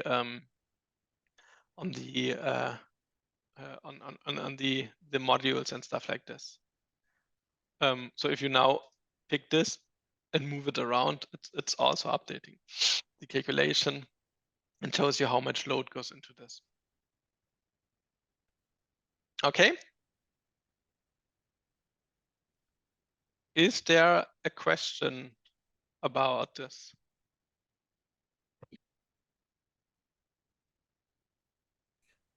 Can I do like a grid with the truss and then horizontally connect the LED screen to that grid and then Yes. calculate it?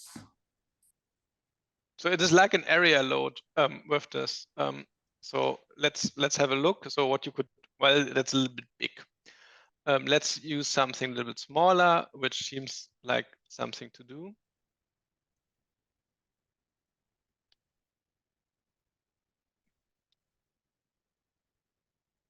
Oh, where we have the X corner. This one is an X corner.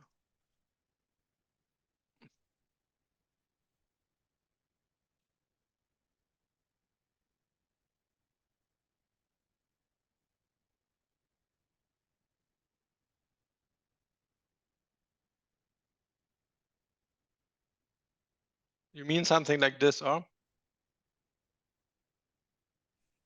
Yeah, exactly.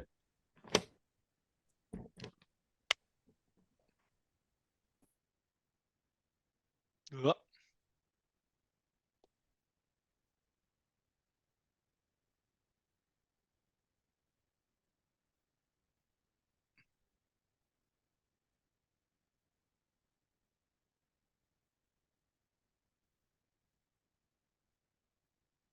Here you go.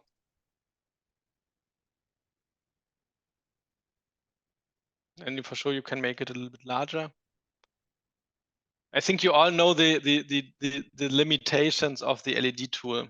So it's we can't do magic, let's say it like this. But that was a little bit like this.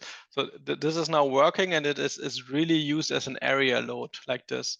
So you would see that also the shear force of this is also different in here for all of these things. Then you have this LED wall attached to it. Okay.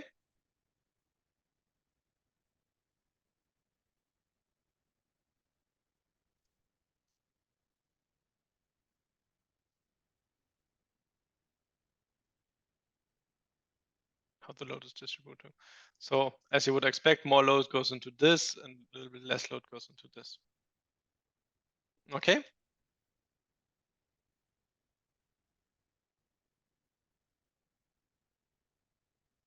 Okay, then next thing in here, and now it's, so we're using the last few minutes for the actual reporting and stuff like this that we have for this. For this, I delete all of this in there and just add something real simple in here where we talk about the paperwork in here. Wait, yeah, the hoist, I don't need the delete this. I don't need, well, I want a hoist. And I want 2 of them, show ID labels, and I want some fixtures in here, just that we have them.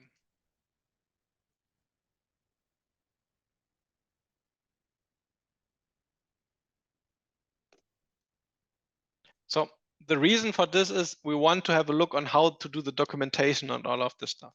For this, we now jump in back into the worksheet mode. So the worksheet mode is a nice thing that shows you all the fixtures and all the trusses, basically all the objects in there with the chosen properties to display. The easiest way to get started with this is actually to have a look on the presets. So the first one would be the hoist load overview, and that shows you all the hoists in a table with the object ID. If you don't have one, well, you can set one by just selecting them and typing in M1. It gives you the global X and global Y position, and for example, the hook force and the roof force. So the hook force is basically the force on the hoist without dead load, and the roof force is the force with dead load in these in this thing in here. You can modify this by clicking on the filter selection. And then, for example, you can say, hey, I also want for the truss, what do we want for the truss? The global, the global set, so the trim height of this basically. And you click on it, and then it enters this property. You can move them around. You can sort by them so that you're seeing it. So these kind of things is possible to see in there. It's also basically, if you're going to support, what we have is like, you could show you how much is going into the beam. So there's I think beam force, it's called beam force. There's force connected beams. So if you leave the top roof thing, it would show you what's the force in the connected beam in here. So as this is only vertical, the force connected beam in here would be just vertical, just this kind of information in here that you have. So that's one good thing to do in order to check this. If you, for example, then go to the close this thing in here, just like a fixture overview, fixture power patch, which shows you all the fixtures which are in there and on what stuff this is in there. So normally what is a good idea to do is, let's go to the default one, is to go in here and, for example, wait, we want to show others. So basically to show everything, show distributor, consumer, and then you could add, for example, the weight. That shows you then the weight of it. So you see what object have a weight. That, for example, is also used in KQ load. And then you can basically use as load, and it shows you if an object is used as a load or not. Then you see what is used as a load, what is not used as a load, and you can sort by this. So trusses are automatically used as load, but for example, this is used as a load, this is used as a load, should have yes, and it shows you how much weight goes into this. That's the properties view. You also have the inventory view. The inventory view basically only, wait, no, not show others. Default. Wait, where's here truss count? Let's go. So it shows you how many trusses are in there. And then you could also add, for example, the weight, and it would shows you how much this truss weights. And then you could change this by going in here and change the weight, for example, to 25.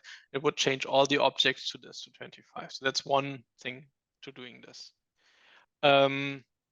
Actually, I want to go back to the default one with this, and I want to show all name. Wait, name to sort this like this. I can export this list when I click on the PDF button, and then I can click OK. Then exports me this table as a PDF, and I have a PDF with just what I'm just seeing. Same is possible with all the tables that we have in here. So there's this. One important thing for the riggers is the structure tab in here, which shows you the workloads in here that you have. If you click on zoom and select, it will select the thing and will highlight it so that you actually see where is the maximum workload for this. So for example, the maximum usage of the truss is at this specific position in here that you have. You can sort by workload, and it shows you what the problem in here is, and this is basically the interaction at this specific point, which is making the most problems in here. So that is one thing. Same works for hoists in here that is showing this. One interesting thing that we have added to all of this is that you now also can use house rigging points for this. So if you are using the house rigging points, and insert them like this, they also show you the reading on here. So why have we done this? So a typical problem that some users are facing is that the capacity of their roof does not equal the capacity of their chain motor. For example, this chain motor has a capacity by 1,000 kilos. So you cannot exceed 1,000 kilos in here. While, for example, in here, the house rigging points, if you're selecting them, they're set it to have a capacity force by 5 kilonewton. So if you're going to here and change it, for example, to 0.7, so there's a bug. This is something that I need to change. Interesting. 0.7, change it like this in here. Then you see it has different workloads now in here. So now they are overloaded with these kind of things. You see also in here now the workload for the house rigging points is too much. And then you can change this in here. So that's one way of actually doing this as well with the hoist rigging points. If the force or capacity of the hoist does not match the house, the roof capacity with these kind of things. Is there a question about this? Can you set that globally for your hoist to say like nothing over 800 kilos? Because I know house rigging points, that's their limit. So you can set them by selecting them. Oh, okay. You can't do. It's not like another setting somewhere in a field. You can type and globally. No. As this, well, the way how this would work is you're selecting all the house rigging points like this, and then you type in the local force in here. Sure, I meant, but of your hoists rather than the house rigging points. With this, so that you set a global. It's a good idea. I put this as a note. Global max force in hoists, like an auto one. That's a good idea for this. So the last thing that we have is the exporting of a calculation report with this. So if you're going to this, you can go to File, Create Calculation Report in here. If you click on this, it opens you this dialog. There's a simple export which we will use before. There's like, you can set if you want to prove the hoist or not, if you want to prove the drops or not, and to add all of these kind of things in here. you can select a background that you want to do by just selecting it, and then you have the background for this. You give a project description, pressing OK, typing it in, save, and replace it, and then it generates you this calculation report that you have in here. So it adds a view of the structural system that you currently have. It adds a table of content that you have, and it has the load cases, so how much load goes into here. It shows you the hoist results that you have in here with these things, so how many they loaded. If you have house rigging points, they show you the roof force and the capacity of it, so how much load goes into this. And when it's overloaded, it puts in stop. It shows you for all the trusses how much load goes into here, and shows you the calculations of how this has been done and stuff like this in here with these kind of things. For more experienced users, or if you're having special things, you can also use the extended export. So the extended export that you have basically allows you to use this using Markdown. So that's a little bit special, and I quickly just show it to you. There's a Markdown sheet. So Markdown basically with specific like settings in here, like 4 hashtags, 3 hashtags, you make the heading 1, 2, and 3. And then you can basically describe it with this, how your calculation report is looking like. And you can add specific section. For example, you could delete the QR code by doing this. And then if you clicking on the preview in here, it shows you how this would look like with these kind of things. If you now press OK in here, save it, you have the calculation report, but without the QR code that we have with this.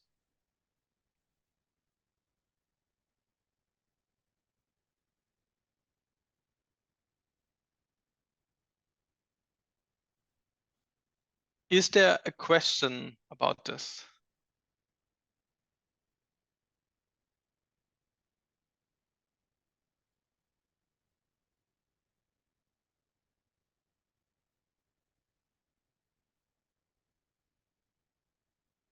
No, great, then moves on.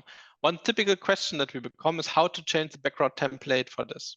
In order for this, you need to go to Resource, Labels and Background, and then duplicate the default background and edit it. If you're doing this and you have basically the preview of this, so you can set the logo, you can set the program version and stuff like this.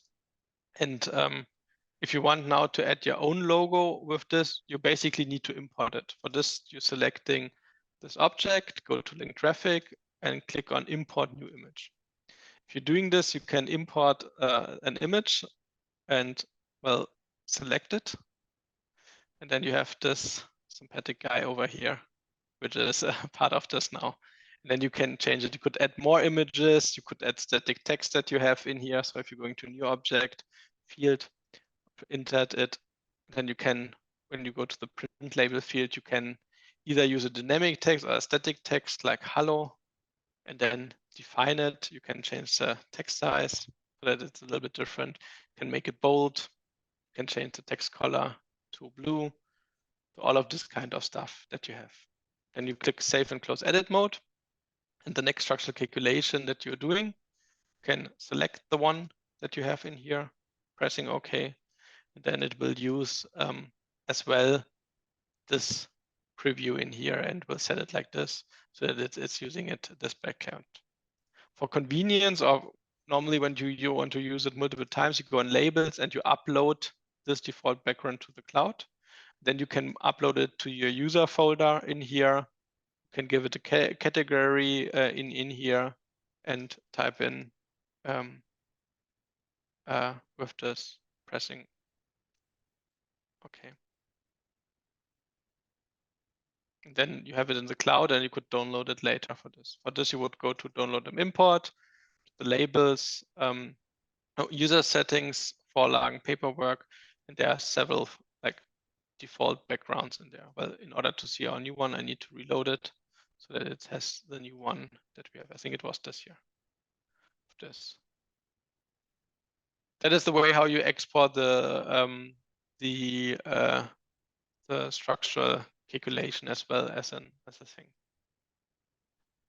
So that's basically the gist of the of using production assist in Vectorworks to get the structural calculation working.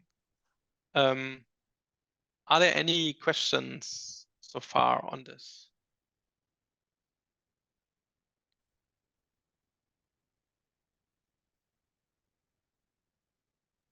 Yeah, Max.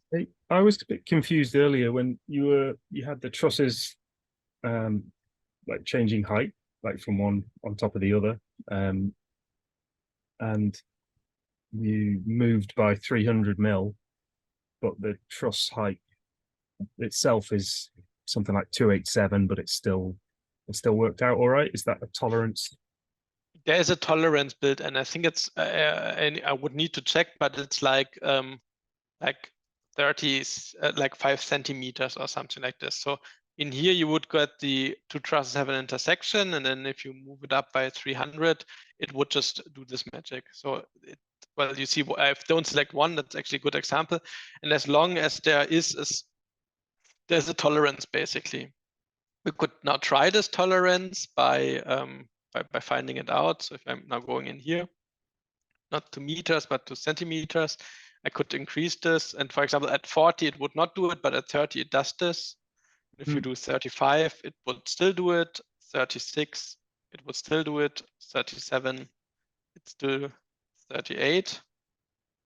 39, so then it's 10. So this is the difference in here. I think it's 20% or something like this. Then you, well, set it to 30. So this is the thing that you need to do so that this works fine. Awesome, thanks.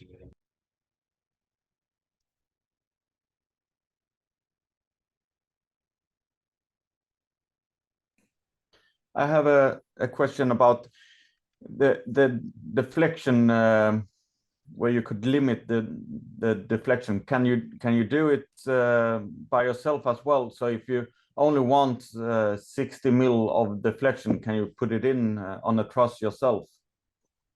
Yes, yes, there are multiple ways of doing this. Let's look on the first way of doing it. But let me delete all of this. We don't need it anymore. So the easiest, so let's do it like this. So we have this this truss in here, hoist, and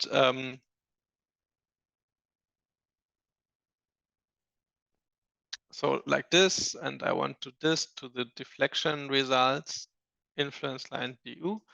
So like this. So this is my deflection. So if I now, so multiple ways on getting a deflection limit to work. So the thing that you could do is create your own cross section. For this, you would go to here to this page, create the cross section, and then add this. So create the cross section and add this as a new one and type this in. But this only allows you to do the cross section by the lengths. So 180s, 160s. The easiest way for you to do would basically go into the symbol definition, go to edit defining resource, and type in the structure start that the maximum, where we have a structure, that the maximum deflection that you want should be 6 centimeters. And you then save and close edit mode. It does this and limit this in here. So if you now add more loads, it would show you this, or it should show you this. So does it limit this? Structural. Does this on the calculation report? Wait, let me look.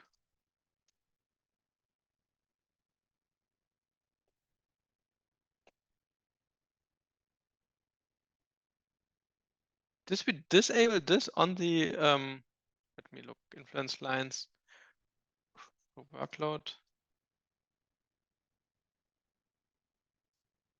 Interesting. I think we've disabled this on the truss structures, but we can enable it on the truss structure. So you now want to limit this. Wait, edit defining resource structure. 6 centimeters, 6 centimeters, 6 centimeters. Save and close edit mode.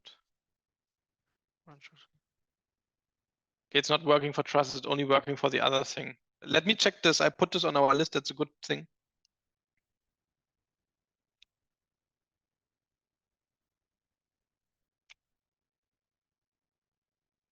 Okay.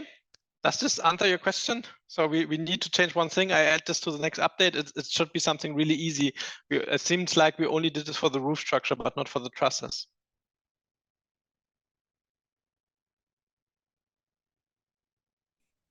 Yeah, that's fine. But then this should become red then in here. Interesting. Any other question? Yeah, similarly, I wondered whether you could limit the stress on the, I mean, that's the deflection, but yeah, like the stress or the percentage of load that you ever want that truss to see, to be like, okay, never more than 50% or. That is for something that you would do with the overload workflow. In here, you would type it in and say 50% and, for example, 40%. If you do then this, then you see this immediately becomes yellow. Then if you put in more, so that's one thing to do it with the overload workload. So I clicked on Eurocode Ultimate Failure, set the workload for the truss to 50, and the low, which is the overload workload, and the low workload to 40. Note that the usability has its own settings. So the usability is now still at 100%. But now if you're going this to 30, wait, I think 30 and 20, then you see everything becomes yellow.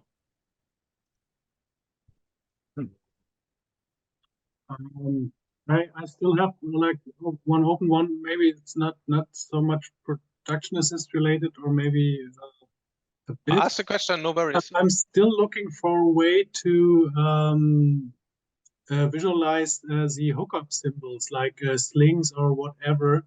Okay. I just stumbled upon because you talked about these snap radiuses, which you figured out a couple of minutes before. When I now will take a pickup symbol, it only works for me on one side of the equations. So like on one side of the truss and not on the motor side. Is there a way to work around this, or is there a planned feature or You mean, but what is missing? So I've selected the truss symbol in here. And now I want to see it on the hook side. Like this is the motor side, and now I want to attach the truss on the hook side as well with the same sling configuration, e.g. Currently not. Okay, so I need to just use the pickup symbol itself and places on top of this, in the structure. So what you would know, so when you really want to do this, so you would, where we have it, so you would use this, insert it, and then you need to rotate it with this. But actually, it's a good addition. That the hook snaps to the structure as well, so I can't position the hook on the real life positions in. No, then you need to move this. That's only working for the bottom head currently, but it's a good feature. I put this in. Oh, we talked about this via mail a couple of months before. Maybe you can reference this mail. Maybe I forgot that. Sorry for this. Easy. Oh. Yes, but that's a no way. So easy. No, but that's a nice. It's the days. So you're not doing anything wrong. It's just a limitation that the hoist tool has. But I think it's a good thing to add this. I often like this way because on confined spaces, it often gets around this 20-30 centimeters to get more clearance. And for me, it's a big help to just don't forget that there that's things to consider. No, that's definitely is a point. And in the end, it would be nice if it's calculated in a total amount in the end, in like every questions. Yeah. Okay. Thanks no, I totally understand this. No, that's a good feature. Any other question? In what way does it calculate if the truss is strong enough, depending on Yeah, if you sling it a 30 truss, for example, as a cross, or if you sling it like that, then you have a much bigger compression if you sling it as a cross. Does it take that in consideration in the calculation? No, not yet. Oh, you said not yet, so it's coming. Well, there's still, I think, room for improvement in our software, other things with this. So maybe a little bit a look into the future. So what we're currently working on is, at least on the structure side, is 3 things. The first thing is we have a cable tool in our system that is automatically calculating you all the cables that follow on trusses. And we want to really take in this cable loads, not with the flat fares anymore, but with the actual planned cables that you have in Production Assist, so that this is a little bit more accurate. That's feature number 1 we are working on. Feature number 2 that we are working on is a structural calculation service, so that when you are inside the application, that you can click a button and you basically send out this drawing to us, so that we it's automatically then approved by us, so that you have like a civil engineer stamping it. So that this is added to the software with this. That is feature number 2 we are working on. Feature number 3 is the support for any layer structure. So the scaffolding structure that you actually also can calculate it like this. That is the thing that we're trying to finish for this year, that we also give a solution for this.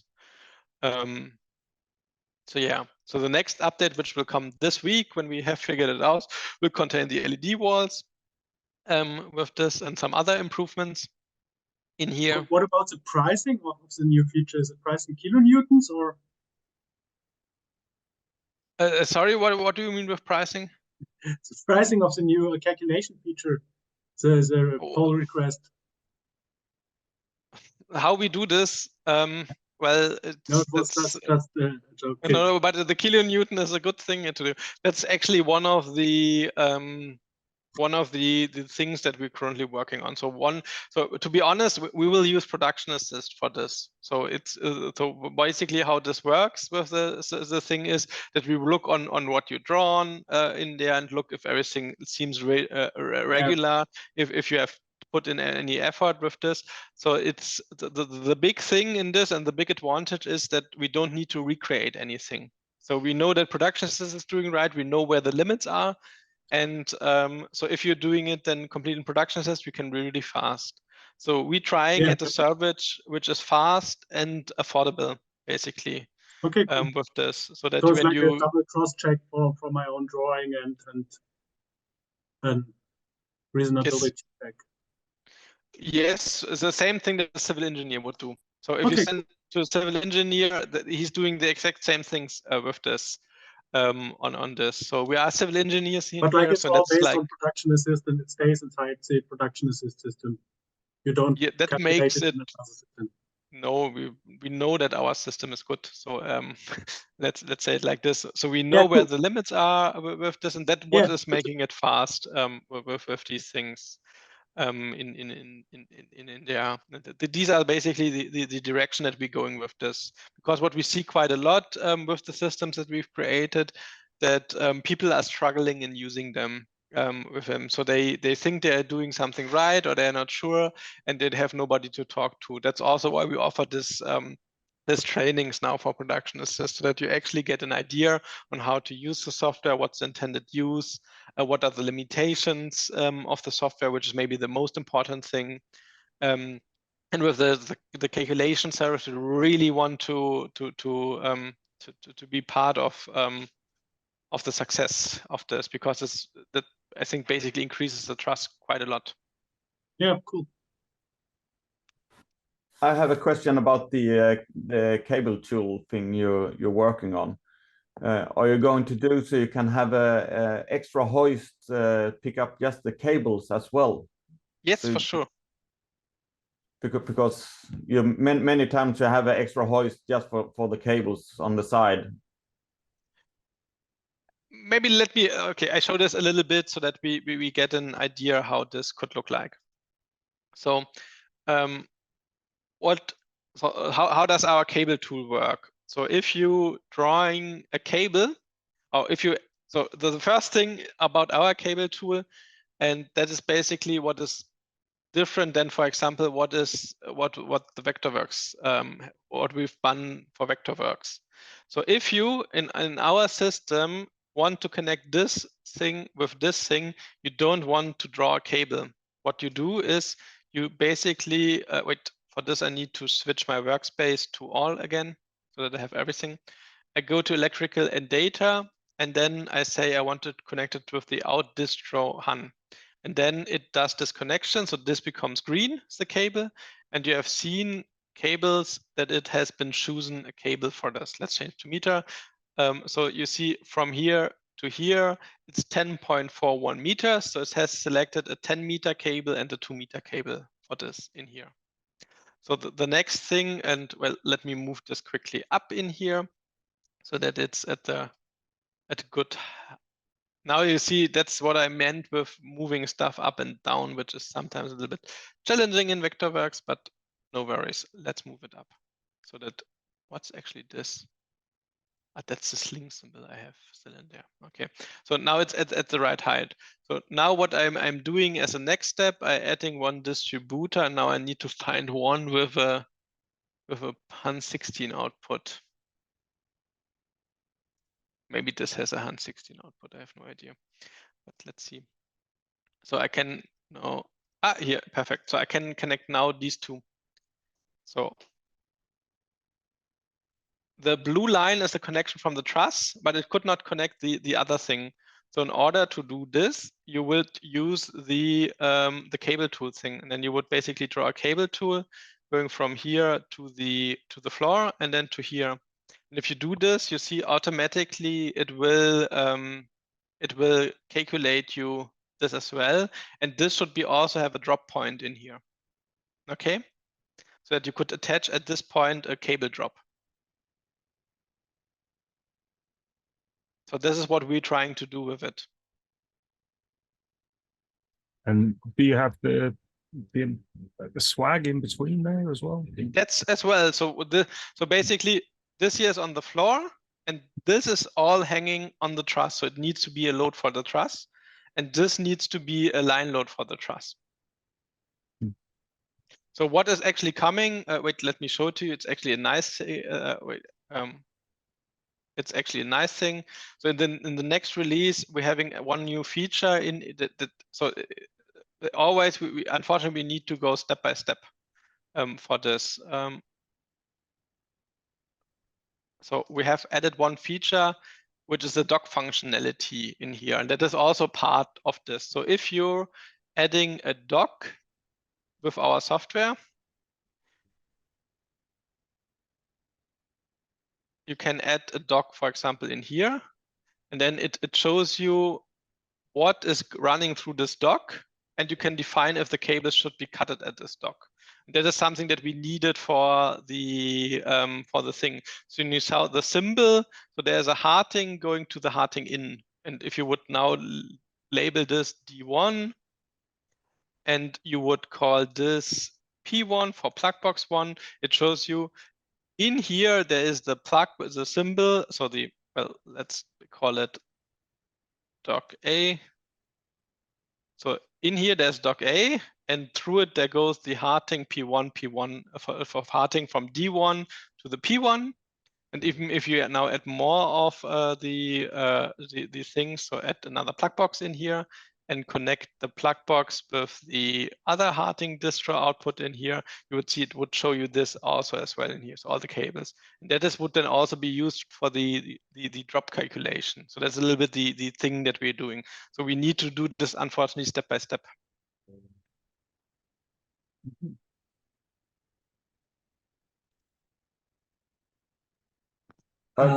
Sorry. On you first. Can you put an extra hoist next to the truss so the cabling runs through that hoist and be calculated? That is what we are working on with this. So how you would currently do it, unfortunately, would be the following way. So that would be exactly the thing that we want to do. So, but we need to do it step by step. So what you would do is you would draw a hoist in here, and this hoist would have, currently you need to add like the cable weight in here. And then what I need to snap it, and then it would do this kind of thing. So it didn't, well, 0 so that it's down, and then it would put in this, and it would give me this this thing, so that I add the hoist in the same way. But that is something that comes in the future. So but that is the thing that we are working on. Okay, perfect. Moritz, do you have like so what's the state of this cable tool regarding to the new Vectorworks release?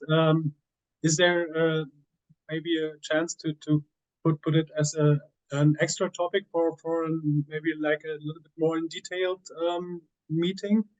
Because I yes, would for like sure. to use it, but I'm totally stuck with this whole Vectorworks cable process over the last years. Okay, so there's no, then let's say like this, there is no change, as far as I know, there's no changes on the Vectorworks cable tool in 2024. Okay, cool. So with this, the changes that we have our complete own system with this. We have actually, there will be, I think in the next 2 or 3 weeks, we will have an extended webinar about cable planning in Production Assist and how to use it. I think it's 40 minutes. It's currently being cut with this. And so that there is progress with this in India, but it's not, so the only thing that we use out of the Vectorworks cable tools is basically the cable paths and the distributor objects. All of the other cabling is not taken over, because I don't think it is a good idea to draw cables in Vectorworks. So you want to do this automatically, because now every time you're moving, for example, if you're now moving this fixture, this automatically also updates the cables, and that was just not possible with the other one. For example, if you move, are the same, or sorry, the cable path objects are the same. yes, the cable path is the same. The only difference basically is the thing. So for example, you see, if I move this fixture from here to here and now move it to the other side, it goes through the dock point and it shows me as a connection. And if I move it back, well, if I move it back, it doesn't go through it anymore. So there's a lot of features that it's just not possible with Vectorworks, with the archival tools. Yeah, but in the end, it's a bit complicated to get the actual workflow, because if your webinars are maybe not so much up to date to the actual state of the system, so where to pick the documentation for the actual workflow, that makes sometimes a bit of a problem. I understand this, so that's why we're doing it. So the webinar that we've been doing is now up to date with this, so that's why we recreated it. Okay. Cool. So maybe just put me in for that. So I should. That's great. We will inform you. Max, do you have a question? Yeah, I just wondered if, in the short term, if you wanted to do the cable weight, could you just do it independently? Oh yes, you can use the so the easiest way for this is to use the line load tool and the point load tool and the line load tool, and then you can just do it like this. Then you can add there any cable that you want. Yeah, I meant like the drop. So if that was just like there was a space in between that you have. Yes, so for going to just a hoist, and then there's a space, and then there's your truss. So to kind of ballpark like it, this, you have what something like that. That's a good. So, but that is what we want. But give us some time. So we with this, and then we really want to go into this direction. So the one step after another, unfortunately. I guess if I put a box where that hoist is, that it could terminate at that, then it would do it, right? No, right now it not really do it. So right now you need to do it yourself. You need to click it into there and then add a point load in here with it. So then it would do the cable calculation. That is already possible. So, but it will not be automatically calculating this load in here. Okay, thank you. I have another question, Moritz. Yes. Yes. It's regarding actually load factor. I just draw 12 meter H30 V truss with 2 points, one in each end. And went into the encoder ultimate failure factor and put it to 1, but it doesn't recalculate. No. So let's have a look. What you've been doing, and then Yeah. it's good for this. So what you've been doing in here is you added it like this, or Yeah, and I add a point load in the middle of 100 kilos, so it doesn't matter though. It's the same. so. And for this, I turn on. Wait, let me do this like this. I have a search in here. I don't want the search. Show the bending moment. So important thing about this, and I think there is one misunderstanding in here. So if you now go to the load case and you change the usability to have the factor 2 or 3, this will change the hoist. Okay? If you go to the, but it doesn't change the truss. So the truss stays at the same value. If you now go to Eurocode Ultimate Failure and change this to 3, then it changes the truss. So there's always a difference. So the Eurocode Ultimate Failure is only used for trusses, while the usability is only used for hoists.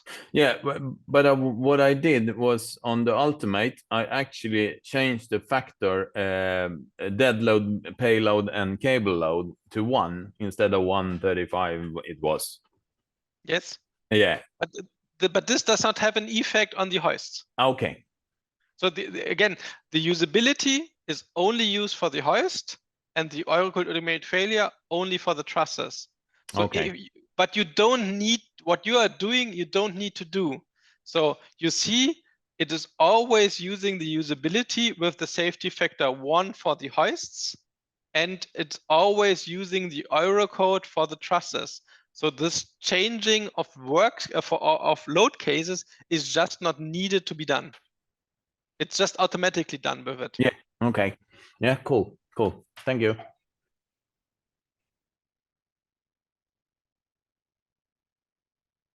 Any other question?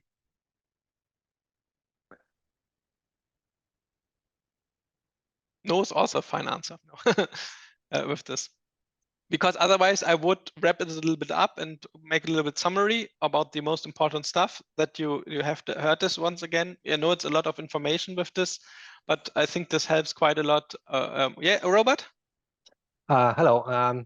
Is it possible to calculate lighting ladders? Yes, oh, for sure. That's a good thing. Because Vectorworks is a problem in my current knowledge, so I don't know if. So if you're going in here, you draw it, and it looks like this, and then you can go into here and say the ladder height to 5,000, and you say 5 rungs, something like this. You need to reload it once, and then you have this in here. So the only for us a problem. So you still see it changes the hoist, but okay. So, but it can calculate, and you can also attach it to the truss. So if you're now going in here, wait, let me set this to 3 meters. Yes, like this. If you now select this and move it from here to here. Okay. Little difference. Yeah, there's graphic. Okay.